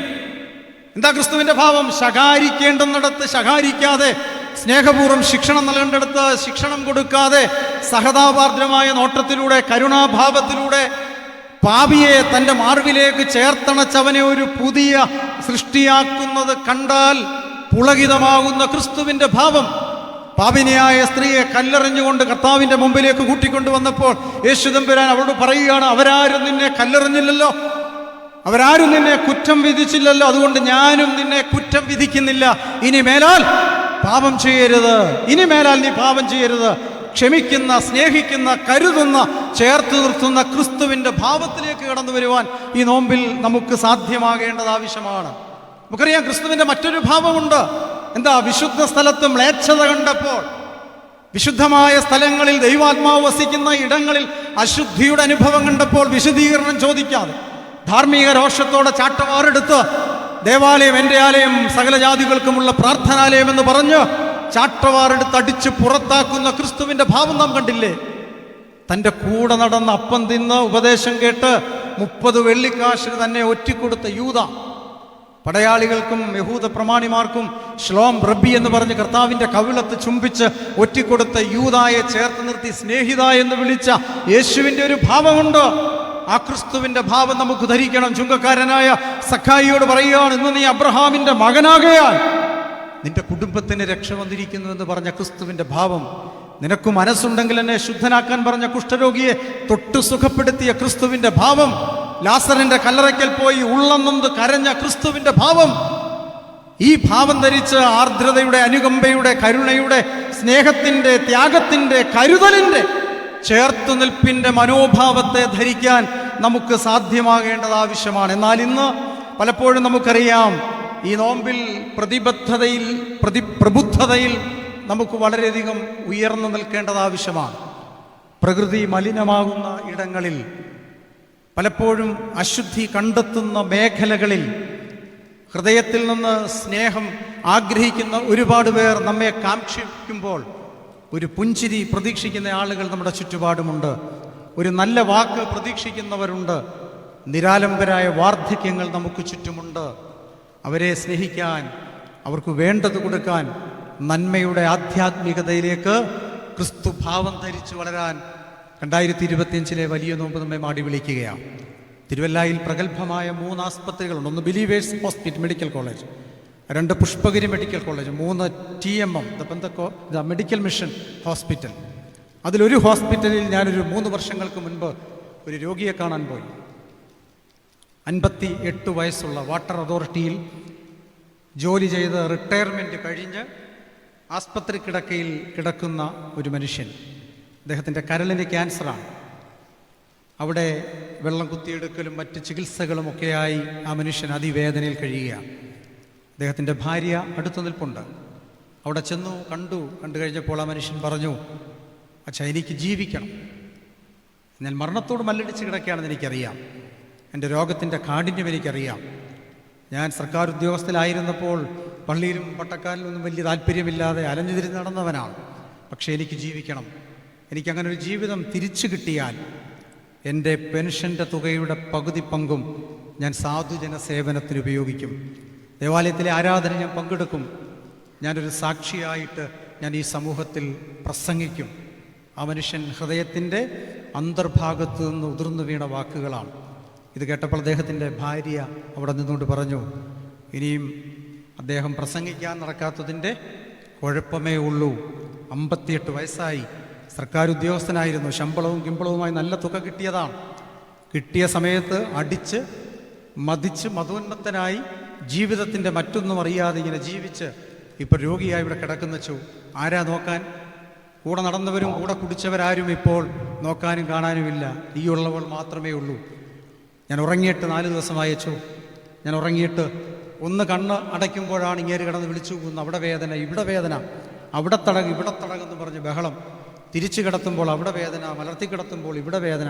എനിക്ക് വയ്യാച്ചോ, എനിക്ക് മതി, എനിക്കിനി ഇങ്ങേരെ നോക്കാൻ എനിക്ക് പറ്റൂല. ഞാൻ അത്രമാത്രം മടുത്തു. ആ മനുഷ്യൻ്റെ കണ്ണുകളിൽ നിന്ന് കണ്ണുനീരൊഴുകി. കിടക്കയിൽ കിടന്ന മനുഷ്യൻ പറഞ്ഞു, നീ പോയി അച്ഛനൊരു ചായ വാങ്ങിച്ചുകൊണ്ട് വാ, ക്യാൻറ്റീനിൽ പോയി. ഞാൻ പറഞ്ഞു, എനിക്ക് ചായ വേണ്ട, ആശുപത്രിയിൽ നിന്ന് ഞാൻ ചായ കുടിക്കത്തില്ല. അപ്പോൾ ആ ഭർത്താവ് ഭാര്യയോട് പറഞ്ഞു, നീ പോയി ഒരു ചായ വാങ്ങിച്ചുകൊണ്ട് വാ. ചായ വാങ്ങിക്കാൻ ഒരു ഫ്ലാസ്കുമായിട്ട് പോയപ്പോൾ ആ മനുഷ്യൻ കട്ടിൽ കിടന്നുകൊണ്ട് എന്നോട് പറഞ്ഞു, അച്ഛന് ചായ മേടിച്ച് തരാനില്ല, എനിക്ക് അച്ഛനോട് മറ്റൊരു കാര്യം കൂടി പറയാനുണ്ട്. ഞാൻ അല്പം മുമ്പ് അച്ഛനോട് എനിക്ക് ജീവിക്കണമെന്നും എനിക്ക് വേണ്ടി പ്രാർത്ഥിക്കണമെന്ന് പറഞ്ഞത് ഞാൻ പിൻവലിച്ചിരിക്കുന്നു. എനിക്ക് വേണ്ടി അച്ഛൻ പ്രാർത്ഥിക്കണം, ഞാൻ മരണപ്പെടാൻ. എനിക്കിനി ഈ ലോകത്തിൽ ജീവിക്കണമെന്ന് ആഗ്രഹമില്ല. എൻ്റെ സ്വന്തം ഭാര്യ പോലും എന്നെ വെറുത്തിരിക്കുകയാണ്. എൻ്റെ വേദനയിൽ, എൻ്റെ രോഗാവസ്ഥയിൽ എന്നെ ശുശ്രൂഷിക്കുന്നതിൽ അവൾ മടുത്തു നിൽക്കുന്നു. അതുകൊണ്ട് എനിക്ക് ഈ ജീവൻ വിട്ടു പോകണം, അച്ഛൻ പ്രാർത്ഥിക്കണം. അവർ വരുന്നതിന് മുമ്പ് ഞാൻ ആ റൂമിൽ നിന്ന് പ്രാർത്ഥിച്ച് മടങ്ങിപ്പോയിരുന്നു. പിറ്റേ ദിവസം രാവിലെ കേൾക്കുന്ന വാർത്ത, അതിരാവിലെ ആ മനുഷ്യനൊരു സൈലൻ്റ് അറ്റാക്ക് ഉണ്ടായി. ഹൃദയാഘാതത്താൽ ആ മനുഷ്യൻ മരണപ്പെട്ടു. ശവം കൊണ്ടുവരുമ്പോൾ എന്താ കാണുന്ന കാഴ്ച? ശവം കൊണ്ടുവന്ന് അവിടെ വെച്ചപ്പോൾ ഈ തലേ ദിവസം ഇങ്ങനെ പറഞ്ഞ ഭാര്യ പറയാണ്, എന്നെ ഇട്ടച്ച് പോവാണോ? എനിക്കിനി ആരാണുള്ളത്? ഞാൻ നിങ്ങളെ വിടത്തില്ല, ഞാൻ ആർക്കും കൊടുക്കത്തില്ല എന്ന് പറഞ്ഞ് മൃതശരീരത്തിന് മുമ്പിലിരുന്ന് വലിയ വായിലെ കരയുകയാണ്. കരുത്താകാൻ, കരുതലാകാൻ, കാവലാകാൻ, സ്നേഹത്തിൽ അധിഷ്ഠിതമായ ഒരു ജീവിതത്തെ കെട്ടിപ്പടുക്കാൻ നമുക്ക് കഴിയണം. ആധുനിക ലോകത്തിൽ നമ്മുടെ ഈ വലിയ നോമ്പിൻ്റെ കാലയളവ് മനസ്സിലും ശരീരത്തിലും ആത്മാവിലും ഒരു വ്യക്തത വരുത്തണം, ഒരു രൂപാന്തരം വരുത്തണം. മലയാള സാഹിത്യത്തിലെ പ്രസിദ്ധനായ ഒരു യുവ സാഹിത്യകാരനുണ്ട്, ഡോക്ടർ കെ സജി പേരാമ്പ്ര. അദ്ദേഹത്തിൻ്റെ ഒരു കവിതയുണ്ട്, അതിങ്ങനെയാണ്: ആരു ഞാനാകണം, ആരു ഞാനാകണം, ആരു ഞാനാകണം, ആരായാലും നല്ലതായി വളരണം. എന്നിട്ട് അദ്ദേഹം പറയുകയാണ്, ഈ വേലേറ്റ് നിൽക്കുന്ന കുഞ്ഞു പൂവിന് തലോടലാകണം, തണലാകാൻ നിനക്ക് കഴിയണം. വഴിതെറ്റിയ യാത്രികന് കാവലാകാൻ നിനക്ക് കഴിയണം. നിരാലംബനായ വൃദ്ധന് വഴികാട്ടിയാകാൻ നിനക്ക് കഴിയണം. നീതിയുടെ കിരണത്തെ ചൊരിയാൻ നിനക്ക് കഴിയണം. ഉണ്മയുടെ ഗരിമ പുലർത്താൻ നിനക്ക് കഴിയണം. വഴിതെറ്റി നിൽക്കുന്ന ആളിന് വഴി കാട്ടിയായി മാറാൻ നിനക്ക് കഴിയണം. മരണക്കയത്തിലായവന് കൈത്താങ്ങാകാൻ നിനക്ക് സാധ്യമാകണം. വിറയ്ക്കുന്ന വാർദ്ധക്യത്തിന് നീ പുതപ്പാകാൻ കഴിയണം. മഴയേറ്റ് നനയാതെ പിടിച്ചു നിൽക്കുന്ന പുസ്തകത്തെ മഴ നനയാതെ നിൽക്കുന്ന കുടയായി മാറാൻ നിനക്ക് കഴിയണം. വഴിതെറ്റിയ തോണിക്ക് ദിശയായി മാറാൻ കഴിയണം. ഈ വലിയ നോമ്പിൽ നമ്മുടെ ജീവിതത്തിലും ഞാൻ ആരായിത്തീരണമെന്ന ഒരു തിരിച്ചറിവിലേക്ക് വരണം. ദൈവസന്നിധിയിൽ ഒരു തീരുമാനമെടുക്കണം. വ്യക്തി ജീവിതത്തിൽ, കുടുംബജീവിതത്തിൽ, സാമൂഹിക ജീവിതത്തിൽ, സഭാജീവിതത്തിൽ നമ്മുടെ ജീവിതത്തെ ആകമാനം ഒന്ന് തിരിച്ചറിയാനും ഒരു രൂപാന്തരപ്പെടുത്തുവാനും നമുക്ക് സാധ്യമായി തീരണം. നമുക്ക് പണമുണ്ട്, നമുക്ക് പ്രൗഢിയുണ്ട്, നമുക്ക് പ്രതാപമുണ്ട്, നമുക്ക് പ്രശസ്തിയുണ്ട്, നമുക്ക് സ്ഥാനമാനങ്ങളുണ്ട്, നമുക്ക് സ്റ്റാറ്റസ് ഉണ്ട്, നമുക്ക് എണ്ണിപ്പറയാൻ ഒരുപാട് കാര്യങ്ങളുണ്ട്. പക്ഷേ ജീവിതത്തിൽ പലപ്പോഴും നമുക്ക് സ്വസ്ഥതയില്ല എന്നുള്ളതാണ് യാഥാർത്ഥ്യം. ജീവിതത്തിൽ പലപ്പോഴും സമാധാനമില്ലാതെ അലയുന്ന ഒരുപാട് പേർ നമ്മുടെ ചുറ്റുപാടുമുണ്ട്. എല്ലാം ഉണ്ടായിട്ടും ഒരു നേരത്തെ ഭക്ഷണം സ്വസ്ഥതയോടെ കഴിയാൻ പാടില്ലാത്ത ഒരുപാട് പേർ നമ്മുടെ മധ്യത്തിലുണ്ട്. അവരെ കണ്ടെത്താൻ, അവരെ തിരിച്ചറിയാൻ നമുക്ക് കഴിയണം. പ്രസിദ്ധ ഡൊമിനിക്കൻ റിപ്പബ്ലിക്കൻ സ്വദേശി, ഒരുപക്ഷെ നിങ്ങൾ വായിച്ചിട്ടുണ്ടായിരിക്കാം, ഫാഷൻ ഡിസൈനറാണ്, പ്രശസ്തയായ ഫാഷൻ ഡിസൈനറാണ്, പ്രശസ്തയായ ഒരു നർത്തകിയാണ്. 2017 നവംബർ മാസത്തിൽ ക്യാൻസർ ബാധിച്ച് മരണപ്പെട്ടു. അവരുടെ പേര് ക്രിസിഡ റോഡ്രിഗസ് എന്നാണ്. അവർ മരണക്കിടക്കയിൽ കട്ടിലിനോട് ചേർന്നിരുന്ന അവരൊരു കുറിപ്പടി എഴുതി. അത് വളരെ ഫേമസ് ആണ് ആ നോട്ട്. അവർ പറയുകയാണ്, ലോകത്തിലെ ഏറ്റവും വില കൂടിയ കാറുകൾ എൻ്റെ ഗാരേജിലുണ്ട്, 10-12 വില കൂടിയ കാറുകൾ എൻ്റെ ഗാരേജിലുണ്ട്. പക്ഷേ ഞാനിപ്പോൾ ആസ്പത്രിയുടെ മുറിയിലാണ് കഴിയുന്നത്. എൻ്റെ വീടിലെ അലമാരകൾക്കുള്ളിൽ 700-ലധികം ജോഡികൾ വിവിധ ഡിസൈനിലുള്ള വസ്ത്രങ്ങളുണ്ട്. പക്ഷേ ആസ്പത്രിക്കാർ തന്നിരിക്കുന്ന ഒരു പച്ച ഷീറ്റിലാണ് ഞാനിപ്പോൾ കിടക്കുന്നത്. എൻ്റെ മുടി ഭംഗിയാക്കാൻ, എൻ്റെ ശരീരം സൗന്ദര്യവൽക്കരണം നടത്താൻ എനിക്ക് 7 ബ്യൂട്ടീഷ്യന്മാർ സ്വന്തമായിട്ടുണ്ട്. എന്നാൽ ഇപ്പോൾ എനിക്ക് തലയിൽ മുടിയില്ല. കീമോതെറാപ്പി കഴിഞ്ഞ് ഞാൻ മുടിയില്ലാതെ വിരൂപയായി തീർന്നിരിക്കുന്നു. ഞാൻ ഒരു ജെറ്റിൽ നിന്ന് മറ്റൊരു സ്ഥലത്ത് നിന്ന് പോയി ഒരു 5-നക്ഷത്ര ഹോട്ടലിൽ നിന്ന് മറ്റൊരു 5-നക്ഷത്ര ഹോട്ടലിലേക്ക് തിരക്ക് മൂലം പായുകയായിരുന്നു. ഇന്ന് ഞാൻ ഒരു ലാബിൽ നിന്ന് മറ്റൊരു ലാബിലേക്ക് പോയിക്കൊണ്ടിരിക്കുകയാണ്. ഞാൻ അനേകം പേർക്ക് ഓട്ടോഗ്രാഫുകൾ എഴുതി കൊടുത്തിട്ടുണ്ട്. ഇന്ന് ഡോക്ടർമാരുടെ കുറിപ്പടിയാണ് എൻ്റെ കയ്യിലിരിക്കുന്നത്. എന്നെ 10 പേർ സംരക്ഷകരായി നിന്നാണ് പ്രോഗ്രാംസിന് കൊണ്ടുപോയിക്കൊണ്ടിരുന്നത്. ഇന്ന് 2 പേർ എന്നെ പിടിച്ചാണ് ബാത്റൂമിൽ കൊണ്ടുപോകുന്നത്. ഞാൻ നേടിയെടുത്ത പണവും, ഞാൻ നേടിയെടുത്ത ആരാധക സമൂഹവും, ഞാൻ നേടിയെടുത്ത പ്രശസ്തിയുമൊക്കെ വായുവിൽ അലിഞ്ഞു പോകുന്ന പുകയാണെന്ന് അവർ സാക്ഷ്യപ്പെടുത്തുകയാണ്. അതുകൊണ്ട് ഈ ലോകത്തിൽ ജീവിക്കുമ്പോൾ സ്നേഹത്തിൽ അധിഷ്ഠിതമായി, കരുതലിൽ അധിഷ്ഠിതമായി, സഖിത്വത്തിൽ അധിഷ്ഠിതമായി, മറ്റുള്ളവർക്ക് പ്രത്യാശ കൊടുക്കുന്ന അനുഭവത്തിലേക്ക് വരുവാൻ മരണക്കിടക്കയിൽ ക്രിസിഡ റോഡ്രിഗസ് എഴുതി വച്ചിരിക്കുകയാണ്. നമ്മുടെ ക്രൈസ്തവ ജീവിതത്തിലേക്ക് നാം തിരിഞ്ഞു വരണം. ബന്ധങ്ങൾ നഷ്ടപ്പെട്ടുകൊണ്ടിരിക്കുന്ന ഒരു കാലഘട്ടത്തിലായിരുന്നു നാം ജീവിക്കുന്നത്.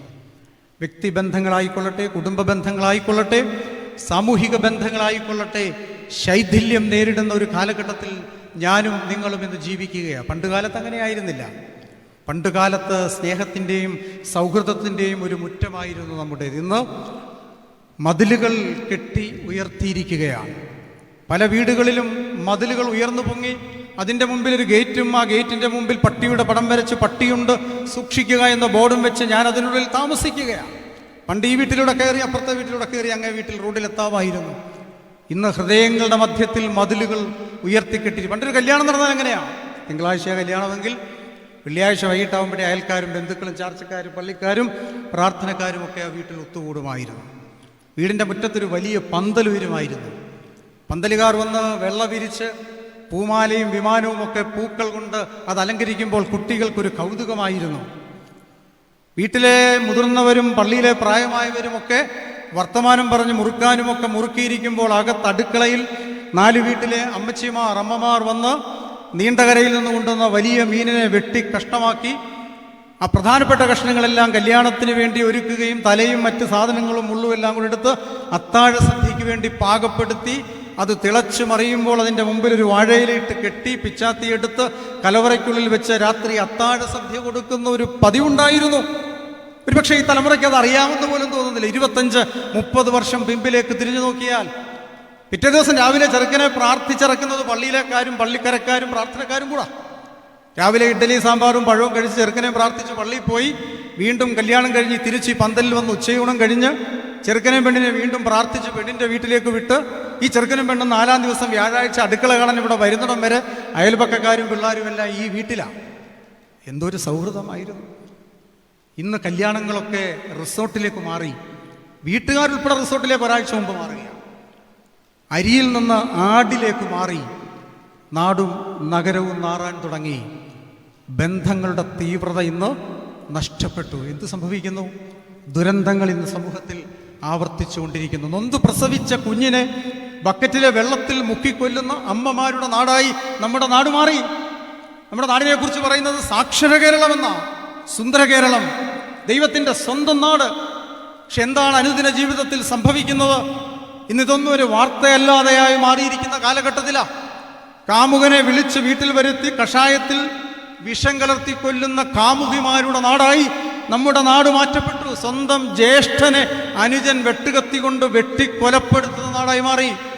ഒരുപക്ഷെ പത്രത്തിൽ വായിച്ചെന്നറിയില്ല, 2 ആഴ്ച മുമ്പ് മാന്നാറിൽ സ്വന്തം ഭാര്യ ഭർത്താവിനെ കൊല്ലാൻ കൊട്ടേഷൻ കൊടുത്ത നാടാണ് ഇത്. സൗത്ത് ആഫ്രിക്കയിൽ നടന്ന കാര്യമല്ല, നമ്മുടെ കേരളത്തിൽ, നമ്മുടെ തൊട്ടടുത്ത് കയ്യെത്താ ദൂരത്ത് നടന്നതാണ്. കഴിഞ്ഞ ദിവസം കണ്ടില്ലേ, അഫാൻ സ്വന്തം 9ാം ക്ലാസ്സിൽ പഠിക്കുന്ന സ്വന്തം സഹോദരനെയും തൻ്റെ മുത്തശ്ശിയെയും പിതൃ സഹോദരൻ്റെ ഭാര്യയെയും താൻ സ്നേഹിച്ച് വിളിച്ചു വരുത്തിയ കാമുകിയെയും ചുറ്റിക കൊണ്ട് തലയ്ക്കടിച്ചു കൊന്നത് കണ്ടില്ലേ? സ്വന്തം അപ്പൻ ആ കബറിടത്തിൽ വന്ന് ഹൃദയം പൊട്ടി കേഴുന്ന കാഴ്ച നാം ഇന്ന് കണ്ടതല്ലേ? ഇന്ന് ഉച്ചയ്ക്ക് കണ്ടില്ലേ? 10ാം ക്ലാസ്സിലെ കുട്ടികൾ അവർ ഫെയർവെൽ നടത്തിയ, പണ്ട് കാലത്ത് ഫെയർവെൽ നടത്തുക എന്ന് പറഞ്ഞാൽ ഒരു പ്ലേറ്റിൽ ഓറഞ്ച്, ഒരു പ്ലേറ്റിൽ നാരങ്ങ, ഒരു പ്ലേറ്റിൽ മിഠായി, ഒരാൾ ചന്ദനത്തിരി, ഒരാൾ ചന്ദനം. അത് ക്ലാസ്സിലെ പഠിക്കുന്ന 5 പിള്ളേർക്ക് കൊടുക്കും. പഠിക്കാത്ത നമ്മളൊക്കെ വായി നോക്കി അവിടെ നിൽക്കും. ഇവർ ഈ 5 പേരും കൂടി ക്ലാസ് മുറികളിൽ പോയി ഈ ടീച്ചേഴ്സിന് ഇങ്ങനെ കൊടുക്കും. ഇങ്ങനെ അനുഗ്രഹം മേടിച്ച് തിരിച്ചു വരും. നമ്മളതിൻ്റെ പിന്നാലെ ഇങ്ങനെ പോകും. കിട്ടുന്ന മിഠായി ഉണ്ടെങ്കിൽ അത് മേടിച്ച് തിന്നും. ഇപ്പോഴത്തെ ഫെയർവെൽ എന്ന് പറഞ്ഞാൽ ഡ്രഗ് പാർട്ടികളായി മാറി. 10ാം ക്ലാസ്സിൽ പഠിക്കുന്ന കുട്ടികൾ യാത്ര ചോദിക്കുന്നത് അവർ പ്രത്യേക ലഹരി പാർട്ടികൾ നടത്തിയാണ്. അധ്യാപകരും വിദ്യാർത്ഥികളും ഒരുമിച്ച് കേക്ക് മുറിച്ച് ടീച്ചറിൻ്റെ മുഖത്ത് കേക്കിൻ്റെ ക്രീം പരട്ടിയാണ് ഇന്ന് ഫെയർവെൽ ആഘോഷിക്കുന്നത്. അങ്ങനെ നടത്തിയൊരു പാർട്ടിയിലാണ് 10ാം ക്ലാസ്സുകാരനൊരു പയ്യൻ ഇന്ന് കൊലപ്പെട്ടിരിക്കുകയാണ്. അവിടെ കൊണ്ടൊന്നും തീരുന്നില്ല. ഇന്നലെ കണ്ടില്ലേ, ഒരു അമ്മയും 2 പെൺകുഞ്ഞുങ്ങളും ഏറ്റുമാനൂർ ഒരു ട്രെയിനിന് മുമ്പിൽ ചാടി വീണത്. ഇതൊന്നും വാർത്തയല്ല. ഇതൊക്കെ സുവിശേഷയോത്തി പറയാൻ പറ്റുന്ന കാര്യങ്ങളാണോ എന്നൊരു പക്ഷേ നിങ്ങൾ ചിന്തിച്ചേക്കാം. നമ്മുടെ ലോകം മാറ്റപ്പെട്ടിരിക്കുന്നു. ബന്ധങ്ങളുടെ തീവ്രത കുറഞ്ഞിരിക്കുന്നു. ദൈവഭയം നഷ്ടപ്പെട്ടിരിക്കുന്നു. ഭോഗപ്രിയരായി മനുഷ്യൻ മാറുന്നു. ലഹരി വസ്തുക്കൾക്ക് അടിമകളായി മനുഷ്യൻ മാറ്റപ്പെടുന്നു. വചനത്തിന് കീഴ്പ്പെടുവാൻ മനുഷ്യന് അസാധ്യമായി മാറുമ്പോൾ ദൈവ സാന്നിധ്യം മനുഷ്യരിൽ നിന്ന് അകലുന്നു. മൃഗത്തിന് തുല്യമായ പ്രവർത്തികൾ മനുഷ്യൻ ചെയ്യുന്നു. ദൈവത്തെ അന്വേഷിക്കുന്ന ബുദ്ധിമാനുണ്ടോ എന്ന് കാണുവാൻ ദൈവം സ്വർഗത്തിൽ നിന്ന് മനുഷ്യരെ നോക്കാൻ ആരംഭിക്കുന്നു. ഒരുത്തൻ പോലുമില്ല. നന്മ ചെയ്യുന്ന ഒരുത്തനെയും കാണാൻ കഴിയാത്ത കാലഘട്ടത്തിലാണ് 2025 ആണ്ടിൽ വലിയ നോമ്പിന് തൊട്ടു മുൻപ് 3 ദിവസം മാന്തളൂർ സെന്റ് തോമസ് യാക്കോബായ സുറിയാനിപ്പള്ളി വചന ശുശ്രൂഷയിലൂടെ രൂപപ്പെടുത്താൻ, ക്രമപ്പെടുത്താൻ, പുതുതാക്കാൻ, നവോത്ഥാനത്തിന്റെ അനുഭവത്തിലേക്ക് മാറ്റപ്പെടുവാൻ കടന്നു വന്നിരിക്കുന്നത്. അതുകൊണ്ട് ഈ നോമ്പിൽ ഒരു വ്യക്തി ജീവിതം പുനഃപരിശോധിക്കണം. ബന്ധങ്ങളുടെ തീവ്രത നഷ്ടപ്പെടാതെ സൂക്ഷിക്കണം. ക്രിസ്തുവിൻ്റെ ഭാവം ധരിച്ച് ത്യാഗത്തിൽ, സ്നേഹത്തിൽ, കരുണയിൽ അധിഷ്ഠിതമായ ഒരു ജീവിതത്തെ ക്രമീകരിക്കണം. 3 പെട്ടെന്ന് ഞാൻ അവസാനിപ്പിച്ചുകൊള്ളാം. 3-ാമതായിട്ട് യോശുവയുടെ പുസ്തകം 7-ാമത്തെ അധ്യായത്തിൻ്റെ 13-ാമത്തെ വാക്യം പഠിക്കുമ്പോൾ അവിടെ പറയുന്നു, നാളത്തേക്ക് നിങ്ങളെ തന്നെ ശുദ്ധീകരിക്കും. അത് വായിക്കാമോ പെട്ടെന്ന്?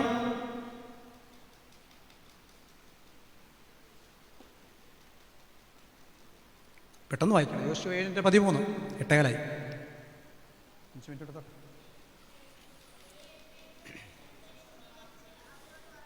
നീ എഴുന്നേറ്റ് ജനത്തെ ശുദ്ധീകരിച്ച് അവരോട് പറയുക, നാളത്തേക്ക് നിങ്ങളെ തന്നെ ശുദ്ധീകരിപ്പീൻ. ദൈവത്തിൻ്റെ ആത്മാവ് നമ്മോടിന്ന് രാത്രി സംസാരിക്കുന്ന വചനമിതാണ്. വ്യക്തിജീവിതത്തെയും കുടുംബജീവിതത്തെയും പുനഃപരിശോധിച്ച് പുനഃക്രമീകരിച്ച് ഒരു വിശുദ്ധിയിലേക്ക് വരണം. ആ വിശുദ്ധിയിലേക്ക് വരാൻ ഇനി കാത്തു നിൽക്കരുതെന്ന് ദൈവാത്മാവ് പ്രബോധിപ്പിക്കുക. യഹോവയായ ദൈവം യോശുവയോട് കൽപ്പിക്കുന്നൊരു വാക്യമാണ് നാം വായിച്ചു കേട്ടത്. നീ ജനത്തോട് പറയണം, നാളത്തേക്ക് നിങ്ങളെ തന്നെ ശുദ്ധീകരിക്കണം. അങ്ങനെ ശുദ്ധീകരിച്ചാൽ എന്ത് കിട്ടും? എന്ത് കിട്ടും? അടുത്ത വാക്യങ്ങൾ വായിച്ചാൽ മതി. ഇസ്രായേലേ, നിന്റെ നടുവിൽ ഒരു ശാപമുണ്ട്. ശാപം നിങ്ങളുടെ ഇടയിൽ നിന്ന് നീക്കാത്തിടത്തോളം കാലം ശത്രുക്കളുടെ മുമ്പിൽ നിങ്ങൾക്ക് നിൽക്കുവാൻ കഴിയുകയില്ല. നമ്മുടെ മധ്യത്തിൽ ഒരു ശാപമുണ്ട്. ഈ ശാപം നീക്കാത്തിടത്തോളം കാലം യുദ്ധത്തിൽ നമുക്ക് വിജയിക്കുവാൻ കഴിയുകയില്ല. അതുകൊണ്ട് ജനത്തോട് പറയണം, നാളത്തേക്ക് നിങ്ങളെ തന്നെ ശുദ്ധീകരിക്കണം. ഞാൻ വേഗം അതിൻ്റെ ചരിത്രം എന്ന് പറഞ്ഞു പോകാം. 8:15 8:00 അവസാനിപ്പിച്ചോളാം, ക്ഷമിക്കണം. ഇസ്രായേൽ മക്കളുടെ ചരിത്രം അല്പം പഠിക്കും. എല്ലാവർക്കും അറിയാവുന്ന ഭാഗമാണ്. ഇസ്രായേൽ മക്കൾ 430 വർഷം ഫറവോയുടെ അടിമത്തത്തിലായിരുന്നു. അടിമത്തത്തിലായിരുന്ന ഇസ്രായേൽ ജനതയെ വീണ്ടെടുക്കാൻ ദൈവം മോശയെ നിയോഗിക്കുകയാണ്. പുറപ്പാട് പുസ്തകം 3-ാം അധ്യായം വായിപ്പിക്കുന്നില്ല. മോശയോട് പറഞ്ഞു, എൻ്റെ ജനത്തിൻ്റെ കഷ്ടത, എൻ്റെ ജനത്തിൻ്റെ കണ്ണുനീർ എൻ്റെ പക്കലെത്തിയിരിക്കുന്നു. അതുകൊണ്ട് എൻ്റെ ജനത്തെ വിടുവിപ്പാൻ നീ പോകണം, ഫറവോയുടെ അടുക്കിലേക്ക് പോകണം. മോശ പറഞ്ഞു, എന്തു പറഞ്ഞു? ഞാൻ വിക്കനാണ്, ഞാൻ തടിച്ച നാവുള്ളവനാണ്, എനിക്കതിനുള്ള കഴിവും പ്രാപ്തിയുമില്ല. യഹോവയായ ദൈവം പറഞ്ഞു, ഊമനെയും ചെകിടനെയും കുരുടനെയും കാഴ്ചയുള്ളവനെയും ഒക്കെ സൃഷ്ടിച്ചത് ആരാ? ഞാനല്ലയോ? നീ പോകുക, നിന്റെ വായോടുകൂടെ ഞാനിരിക്കും. അങ്ങനെ യഹോവയുടെ വാക്ക് കേട്ടനുസരിച്ച് മോശയും അഹ്റോനും ഫറവോയുടെ കൊട്ടാരത്തിലെത്തുകയാണ്. പുറപ്പാട് പുസ്തകം 5-ാം അധ്യായത്തിൻ്റെ 2-ാമത്തെ വാക്യം പഠിക്കുമ്പോൾ യഹോവയായ ദൈവം കൽപ്പിച്ചതനുസരിച്ച് മോശ ഫറവോയുടെ കൊട്ടാരത്തിൽ ചെന്നിട്ട് പറഞ്ഞു, എൻ്റെ ജനത്തെ ആരാധിപ്പാൻ വിട്ടയക്കണം. യഹോവ എന്നോട് കൽപ്പിച്ചിരിക്കുകയാണ്, യഹോവയുടെ കൽപ്പന ഞാൻ നിന്നെ അറിയിക്കുന്നു. മോശയോട് ഫറവോ എന്തു പറഞ്ഞു? അതിന് ഫറവോൻ,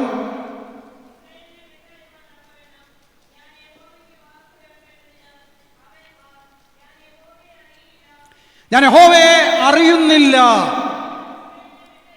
ഞാൻ ഇസ്രായേലിനെ വിട്ടയക്കത്തില്ല. ഈ യഹോവ ആരാ? മോശയോട് ആര് ചോദിക്കുക? ഫറവോ ചോദിക്കുക. ദൈവം അയച്ച മോശയ്ക്ക് നേരെ ഫറവോ പറഞ്ഞു, ഈ യഹോവ ആരാ? ഞാൻ അവനെ അറിയുന്നില്ല, അതുകൊണ്ട് ഞാൻ അവരെ വിട്ടയക്കുകയില്ല. പിന്നീടുള്ള ചരിത്രമൊക്കെ നമുക്കറിയാം. ഒന്നിനു പിറകെ ഒന്നൊന്നായി ബാധകൾ പെയ്തു തുടങ്ങി. ഫറവോയുടെ ഹൃദയം കഠിനമായിക്കൊണ്ടിരുന്നു. ഏറ്റവും ഒടുവിൽ 11-ാം അധ്യായം, പുറപ്പാട് പുസ്തകം 11-ാം അധ്യായത്തിലേക്ക് വരുമ്പോൾ യഹോവയായ ദൈവം മോശയോട് കൽപ്പന കൊടുത്തു, നീസാൻ മാസം 14-ാം തീയതി ആടിനെ ഇറക്കണം. ആടിൻ്റെ രക്തമെടുത്ത് കട്ടിളപ്പടികളിലും കുറുമ്പടികളിലും പുരട്ടണം. രക്തം അടയാളമുള്ള ഭവനങ്ങളിൽ നിന്ന് സംഹാരകൻ ഒഴിഞ്ഞു പോകും. ദൈവത്തിൻ്റെ കൽപ്പന അനുസരിച്ചു ആടിനെ അറുത്തു. രക്തം അടയാളമുള്ള ഭവനങ്ങളിൽ നിന്ന് സംഹാരകൻ ഒഴിഞ്ഞു പോകുവാൻ തക്കവണ്ണം അവർ കാത്തിരുന്നു. പുറപ്പാട് പുസ്തകം പെട്ടെന്ന് വായിക്കണം. പുറപ്പാട് പുസ്തകം 12-ാം അധ്യായത്തിൻ്റെ 29-ാമത്തെ വാക്യം. പുറപ്പാട് 12:29.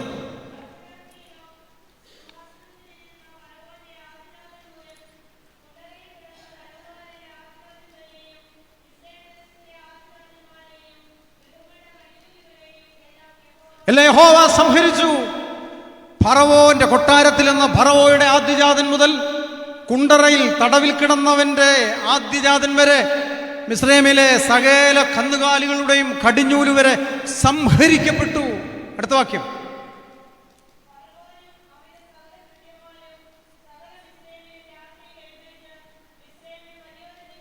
മിസ്രൈമിയ താഴ്വരയിൽ ഒരു വലിയ കൂട്ട നിലവിളി ഉയർന്നു. കാരണം എന്താ? കൊട്ടാരം മുതൽ കൊട്ടിൽ വരെയുള്ള സകല ആദ്യജാതന്മാരും സംഹരിക്കപ്പെട്ടു.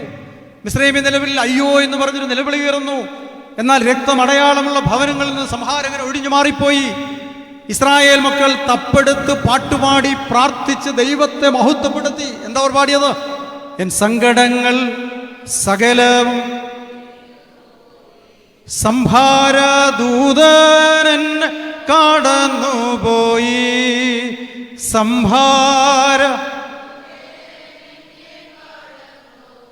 രാത്രി തന്നെ ഫറവോ മോശയും കൂട്ടരെയും വിളിച്ചിട്ട് പറഞ്ഞു, ഈ ജനത്തെയും കൊണ്ട് നിന്റെ ദൈവത്തെ ആരാധിക്കാൻ പോവുക. അങ്ങനെ 6 ലക്ഷത്തോളം ആളുകളുമായി, കുട്ടികൾ ഒഴികെ, മോശയുടെ നേതൃത്വത്തിൽ യഹൂദ്യ ഗോത്രം മുതൽ നഫ്താലി ഗോത്രം വരെ ഗണമായി ഒരു യാത്ര ആരംഭിച്ചു. പാലും തേനും ഒഴുകുന്ന കനാൻ നാടിനെ ലക്ഷ്യമാക്കി ഒരു യാത്ര ആരംഭിച്ചു. ഈ യാത്രയിൽ അവരുടെ കയ്യിലുള്ളത് മുഴുവൻ പാണ്ടക്കെട്ടുകളിലുള്ളിലാക്കി. ആ കൂട്ടത്തിൽ അവരൊരു പ്രധാന വസ്തുവും കൂടി അവരെടുത്തു. പുറപ്പാട് പുസ്തകം 13-ാം അധ്യായത്തിൻ്റെ 19-ാം വാക്യം കൂടെ വായിച്ചാട്ടെ. അതുകൂടെ പഠിച്ചു പോകുന്നത് നല്ലതാണ്. പുറപ്പാട് 13:19. മോശ ജോസഫിൻ്റെ അസ്ഥികളും കൂടി എടുത്തു. ദൈവം നിങ്ങളെ സന്ദർശിക്കും, അപ്പോൾ എൻ്റെ അസ്ഥികളും ഇസ്രായേൽ മക്കളെ കൊണ്ട് ഉറപ്പായി ഒരു സത്യം ചെയ്യിച്ചു. ജോസഫ് ഈ ഇസ്രായേൽ മക്കൾക്കൊരു സത്യം ചെയ്തൽ കൊടുത്തു. എന്താ പറഞ്ഞത്? നിങ്ങളെ ദൈവം തീർച്ചയായും സന്ദർശിക്കും. നിങ്ങൾക്ക് ഈ മിസ്രൈമിൽ കിടന്ന് കഷ്ടപ്പെടേണ്ട ആവശ്യം വരത്തില്ല. ഒരു നാൾ നിങ്ങൾ ഇവിടെ നിന്ന് പാലും തേനും ഒഴുകും നമ്മുടെ സ്വന്തം നാട്ടിലേക്ക് പോകും. അന്ന് പോകുമ്പോൾ എൻ്റെ അസ്ഥികളും കൂടി കൊണ്ടുപോകുവാൻ നിങ്ങൾ മറക്കരുത്. ഒരു സത്യം ചെയ്യിച്ചു. എവിടെയാ സത്യം ചെയ്യിച്ചത്? എവിടെയാ? ആർക്ക് പറയാം?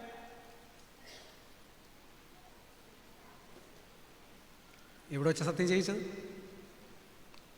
ഉൽപ്പത്തി പുസ്തകം പെട്ടെന്ന് വായിക്കും. ഉൽപ്പത്തി പുസ്തകം 50-ാം അധ്യായത്തിൻ്റെ 24-ാമത്തെ വാക്യം. ഉൽപ്പത്തി 50:24 പെട്ടെന്ന് വായിക്കാം. ഉൽപ്പത്തി 50:24.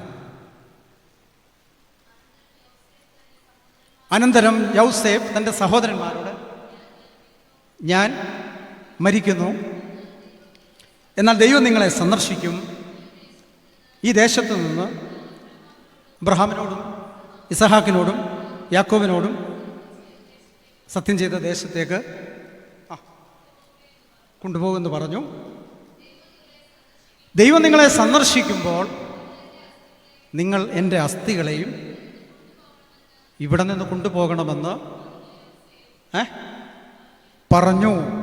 യൗസേഫ് അന്ന് പറഞ്ഞതാ. ഉൽപ്പത്തി 50:24 പറഞ്ഞു, അബ്രഹാമിനും ഇസ്ഹാക്കിനും യാക്കോബിനും വാഗ്ദത്തം ചെയ്ത കനാൻ നാട്ടിലേക്ക് നിങ്ങൾ പോകുമ്പോൾ എൻ്റെ അസ്ഥികളും കൂടി കൊണ്ടുപോകണം. ഇവിടെ ഫറവോയുടെ അടിമത്തത്തിൽ ഇസ്രായേൽ മക്കൾ വിമോചിതരായപ്പോൾ, വിടുതൽ ലഭിച്ചപ്പോൾ മോശെ അത് ഓർത്തു. യോസഫ് അന്ന് പറഞ്ഞ ആ ഉടമ്പടി ഓർത്തു. മോശ യോസഫിൻ്റെ അസ്ഥികളും കൂടി എടുത്തു ഈ യാത്രയിൽ കൊണ്ടുപോയി. ആ ഭാഗം ഞാൻ വായിപ്പിക്കുന്നില്ല. യോശുവയുടെ പുസ്തകം 24-ാം അധ്യായത്തിൻ്റെ 32-ാമത്തെ വാക്യം പഠിക്കുമ്പോൾ നമുക്കറിയാം, പാലും തേനും ഒഴുകുന്ന കനാൻ നാട്ടിലെത്തിക്കഴിഞ്ഞപ്പോൾ ശേഖമിൽ യാക്കോബിൻ്റെ ഒരു നിലം വാങ്ങി, 100 വെള്ളിക്കാശിന് നിലം വാങ്ങി അവിടെ ഈ യോസഫിൻ്റെ അസ്ഥികൾ അടക്കം ചെയ്തു എന്ന് വേദപുസ്തകം പഠിപ്പിക്കുന്നുണ്ട്. അതുകൊണ്ടാണ് നമുക്ക് ഈ അസ്ഥികളോട് വലിയ താല്പര്യം. വേദപുസ്തകം നമ്മെ പഠിപ്പിക്കുക. അതുകൊണ്ടാണ് പ്രഭാത പ്രാർത്ഥനയിൽ നമ്മൾ പ്രാർത്ഥിക്കുന്നുണ്ട്. എന്താ? ഉത്തമ യൗസേപ്പിൻ അസ്ഥികളെ മോശ ബഹുമാനിച്ചതുപോ മശിഹായുടെ വൽ.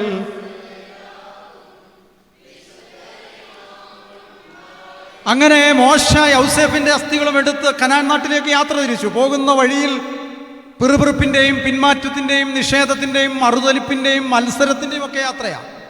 ചെങ്കടൽ കരയിൽ ചെന്നപ്പോൾ വെള്ളത്തിന് വേണ്ടി, അപ്പത്തിന് വേണ്ടി ഏറ്റവും ഒടുവിൽ പിറുപിറുപ്പേണ്ട 12-ലധികം സന്ദർഭങ്ങൾ ഇസ്രായേൽ മക്കൾ ദൈവത്തോട് മോശയ്ക്ക് നേരെ പിറുപിറുത്തു.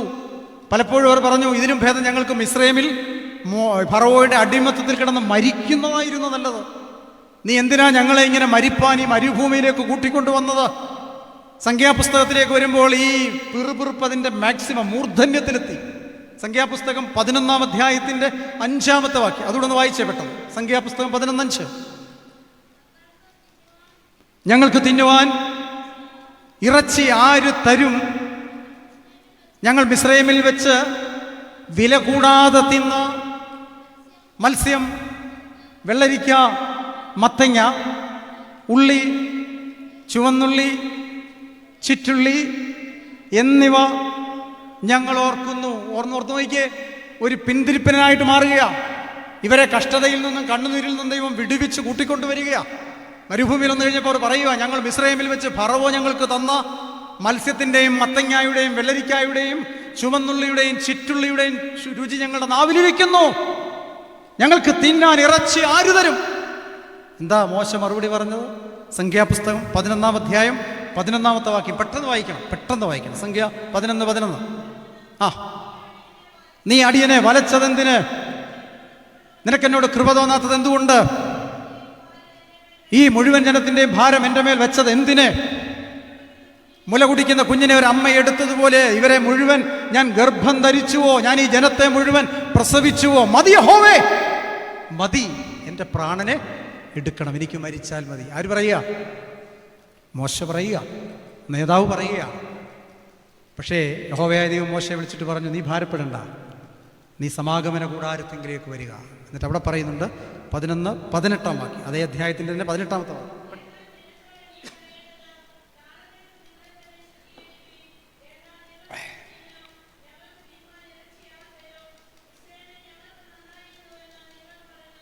മതി.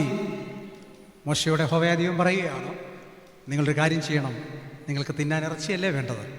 ഇറച്ചി വേണമെങ്കിൽ നാളത്തേക്ക് നിങ്ങളെ തന്നെ ശുദ്ധീകരിക്കണം. മുമ്പ് യോശുവയുടെ പുസ്തകം 7:13 നാം കേട്ടു, യുദ്ധത്തിൽ വിജയിക്കണമെങ്കിൽ നാളത്തേക്ക് ശുദ്ധീകരിക്കണം. ഞാൻ വേഗം പറഞ്ഞ് അവസാനിപ്പിക്കുകയാണ്. അങ്ങനെ മുൻപോട്ടുള്ള യാത്രയിൽ മോശ മരണപ്പെട്ടു. മോശയ്ക്ക് പകരം നൂൻ്റെ മകനായ യോശുവ ഈ നേതൃത്വം ഏറ്റെടുത്തു. ഇപ്പോൾ അവർ എറിഹോവിന് സമീപത്തെത്തി.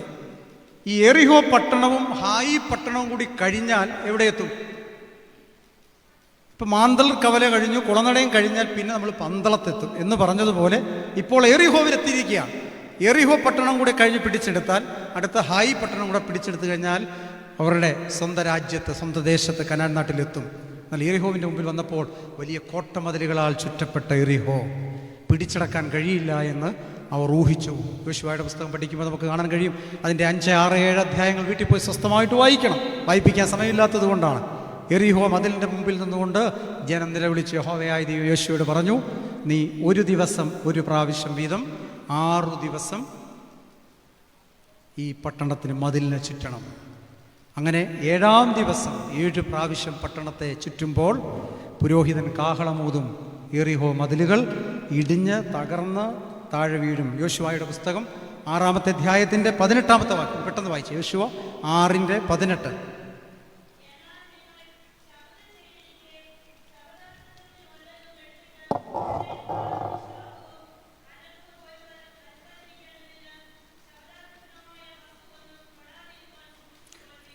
ശബദാർപ്പിതമായിട്ടുള്ള ഒന്നും നിങ്ങൾ തുടരുത്. നിങ്ങൾക്ക് പട്ടണത്തെ പിടിച്ചെടുക്കാൻ കഴിയും, നിങ്ങൾ പിടിച്ചെടുക്കണം. പക്ഷേ ശപിക്കപ്പെട്ട പട്ടണമായതുകൊണ്ട് ഇവിടെ നിന്നും ഒന്നും എടുക്കരുത്. ദൈവത്തിൻ്റെ കൽപ്പന അനുസരിച്ച് അവർ പ്രദക്ഷിണം നടത്തി, ഒരു ജെറീക്കോ പ്രദക്ഷിണം നടത്തി. 7-ാം ദിവസം പട്ടണ മതിലുകൾ തകർന്നു വീണു, എറിഹോ പട്ടണം പിടിച്ചെടുത്തു. അടുത്തത് ഹായി പട്ടണമാണ്. യോശുവയുടെ പുസ്തകം 7-ാം അധ്യായം പഠിക്കുമ്പോൾ നമുക്കിവിടെ കാണാൻ കഴിയും, ഹായി ഒരു ചെറിയ പട്ടണമാണ്. യോശുവയോട് പറയുകയാണ്, നമ്മളെല്ലാവരും കൂടി ഹായിലോട്ട് പോകണ്ട, ബാക്കിയുള്ള ആളുകളെല്ലാം കുളനട ജംഗ്ഷനിൽ നിൽക്കട്ടെ. ഈ ഹായി എന്ന് പറയുന്നത് ഒരു ചെറിയ ദേശമാണ്, ഒരു 3000 പേര് പോയാൽ മതി. ഈ 6 ലക്ഷം പേരോട് അങ്ങോട്ട് പോകേണ്ട ഒരു കാര്യവുമില്ല, നമുക്ക് ഈസി ആയിട്ട് പിടിച്ചെടുത്തുകൊണ്ട് വരാം.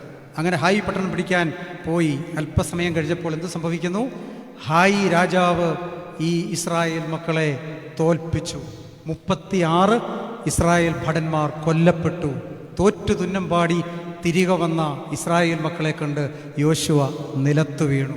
യോശുവയുടെ പുസ്തകം 7-ാമത്തെ അധ്യായത്തിൻ്റെ 6-ാമത്തെ വാക്യം കൂടി വായിക്കാം. യോശുവ 7:6.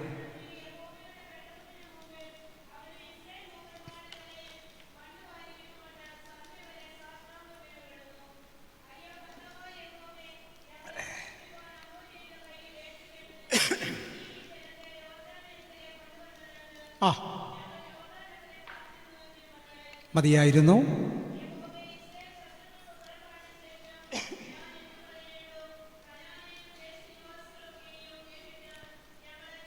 അങ്ങനെ യോശുവ നിലത്ത് വീണ് വസ്ത്രം കീറി മണ്ണ് വാരിയിട്ടിട്ട് ദൈവത്തോട് ചോദിക്കുക, ഞങ്ങളെ ഈ യോർദാനിക്കര കൂട്ടിക്കൊണ്ടുവന്നത് എന്തിനാ? ശത്രുവിൻ്റെ മുമ്പിൽ പുറം കാട്ടി നിൽക്കാനാണോ?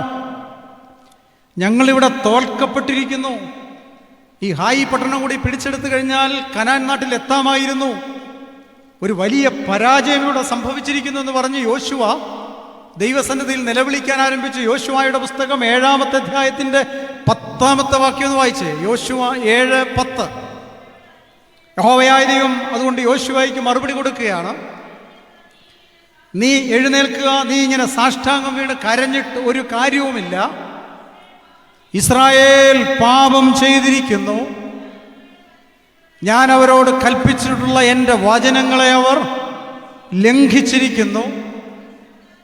അവർ ശപഥാർപ്പിതം എടുത്തിരിക്കുന്നു. അവർ മോഷ്ടിച്ച് മറവ് ചെയ്തിരിക്കുന്നു. അതുകൊണ്ടാണ് 13-ാമത്തെ വാക്യത്തിലേക്ക് വന്നിട്ട് പറഞ്ഞത്, ഇസ്രായേലേ, നിന്റെ നടുവിൽ ഒരു ശാപമുണ്ട്. ഈ ശാപം നീങ്ങണമെങ്കിൽ നിങ്ങൾക്ക് നിങ്ങളെ തന്നെ ശുദ്ധീകരിക്കാൻ കഴിയണം. അത് നാളത്തേക്കുള്ളൊരു ശുദ്ധീകരണമാകണം. അങ്ങനെ വന്നാൽ യുദ്ധത്തിൽ ജയിക്കാൻ കഴിയും. യോശുവ എഴുന്നേറ്റു, കുലം കുലമായി, ഗണം ഗണമായി, ഗോത്രം ഗോത്രമായി ഓരോരുത്തരെയും വിളിച്ചു. അങ്ങനെയാണ് ആഖാനെ വിളിക്കുന്നത്. യോശുവയുടെ പുസ്തകം 7-ാം അധ്യായം 19-20 വാക്യങ്ങൾ വായിക്കുമ്പോൾ ആഖാനോട് പറയുകയാണ്, മഹത്വം കൊടുത്തുകൊണ്ട് നീ പറയണം.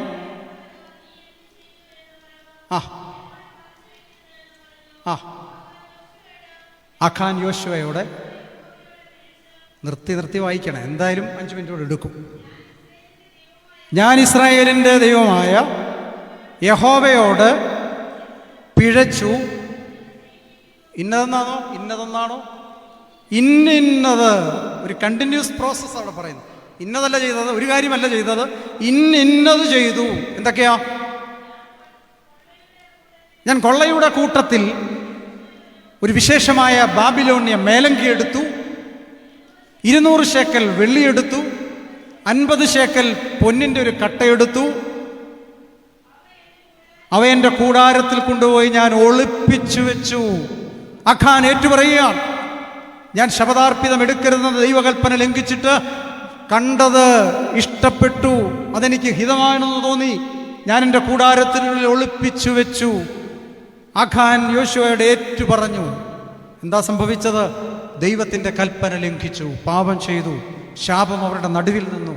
ഒരാൾ ചെയ്ത പാപത്തിൻ്റെ ശാപത്തിൻ്റെ പരിണിത ഫലം ആ മുഴുവൻ സമൂഹവും അനുഭവിക്കുകയാണ്.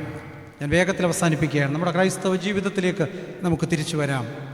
യുദ്ധത്തിൽ വിജയിക്കുക എന്ന് പറഞ്ഞാൽ ജീവിതത്തിൽ ഇതുവരെ വിജയം കൈവരിക്കാൻ കഴിയാതെ പോയിട്ടുണ്ടെങ്കിൽ, കുടുംബജീവിതത്തിൽ പരാജയം സംഭവിച്ചിട്ടുണ്ടെങ്കിൽ, ഉദ്ദേശിച്ച കാര്യങ്ങൾ നടക്കാതെ പോയിട്ടുണ്ടെങ്കിൽ, ചുണ്ടിനും കപ്പിനുമിടയിൽ നമ്മൾ നേടാൻ ആഗ്രഹിച്ചത് നഷ്ടപ്പെട്ടു പോയിട്ടുണ്ടെങ്കിൽ, വർഷങ്ങളായി പല കാര്യങ്ങളും പ്രാർത്ഥനാ നിയോഗങ്ങളായി വെച്ചിട്ടും അത് ലഭിക്കാതെ പോയിട്ടുണ്ടെങ്കിൽ, ഇന്ന് നമുക്കൊരു തിരിച്ചുവരവും ഒരു ഏറ്റുപറച്ചിലും ആവശ്യമാണ്.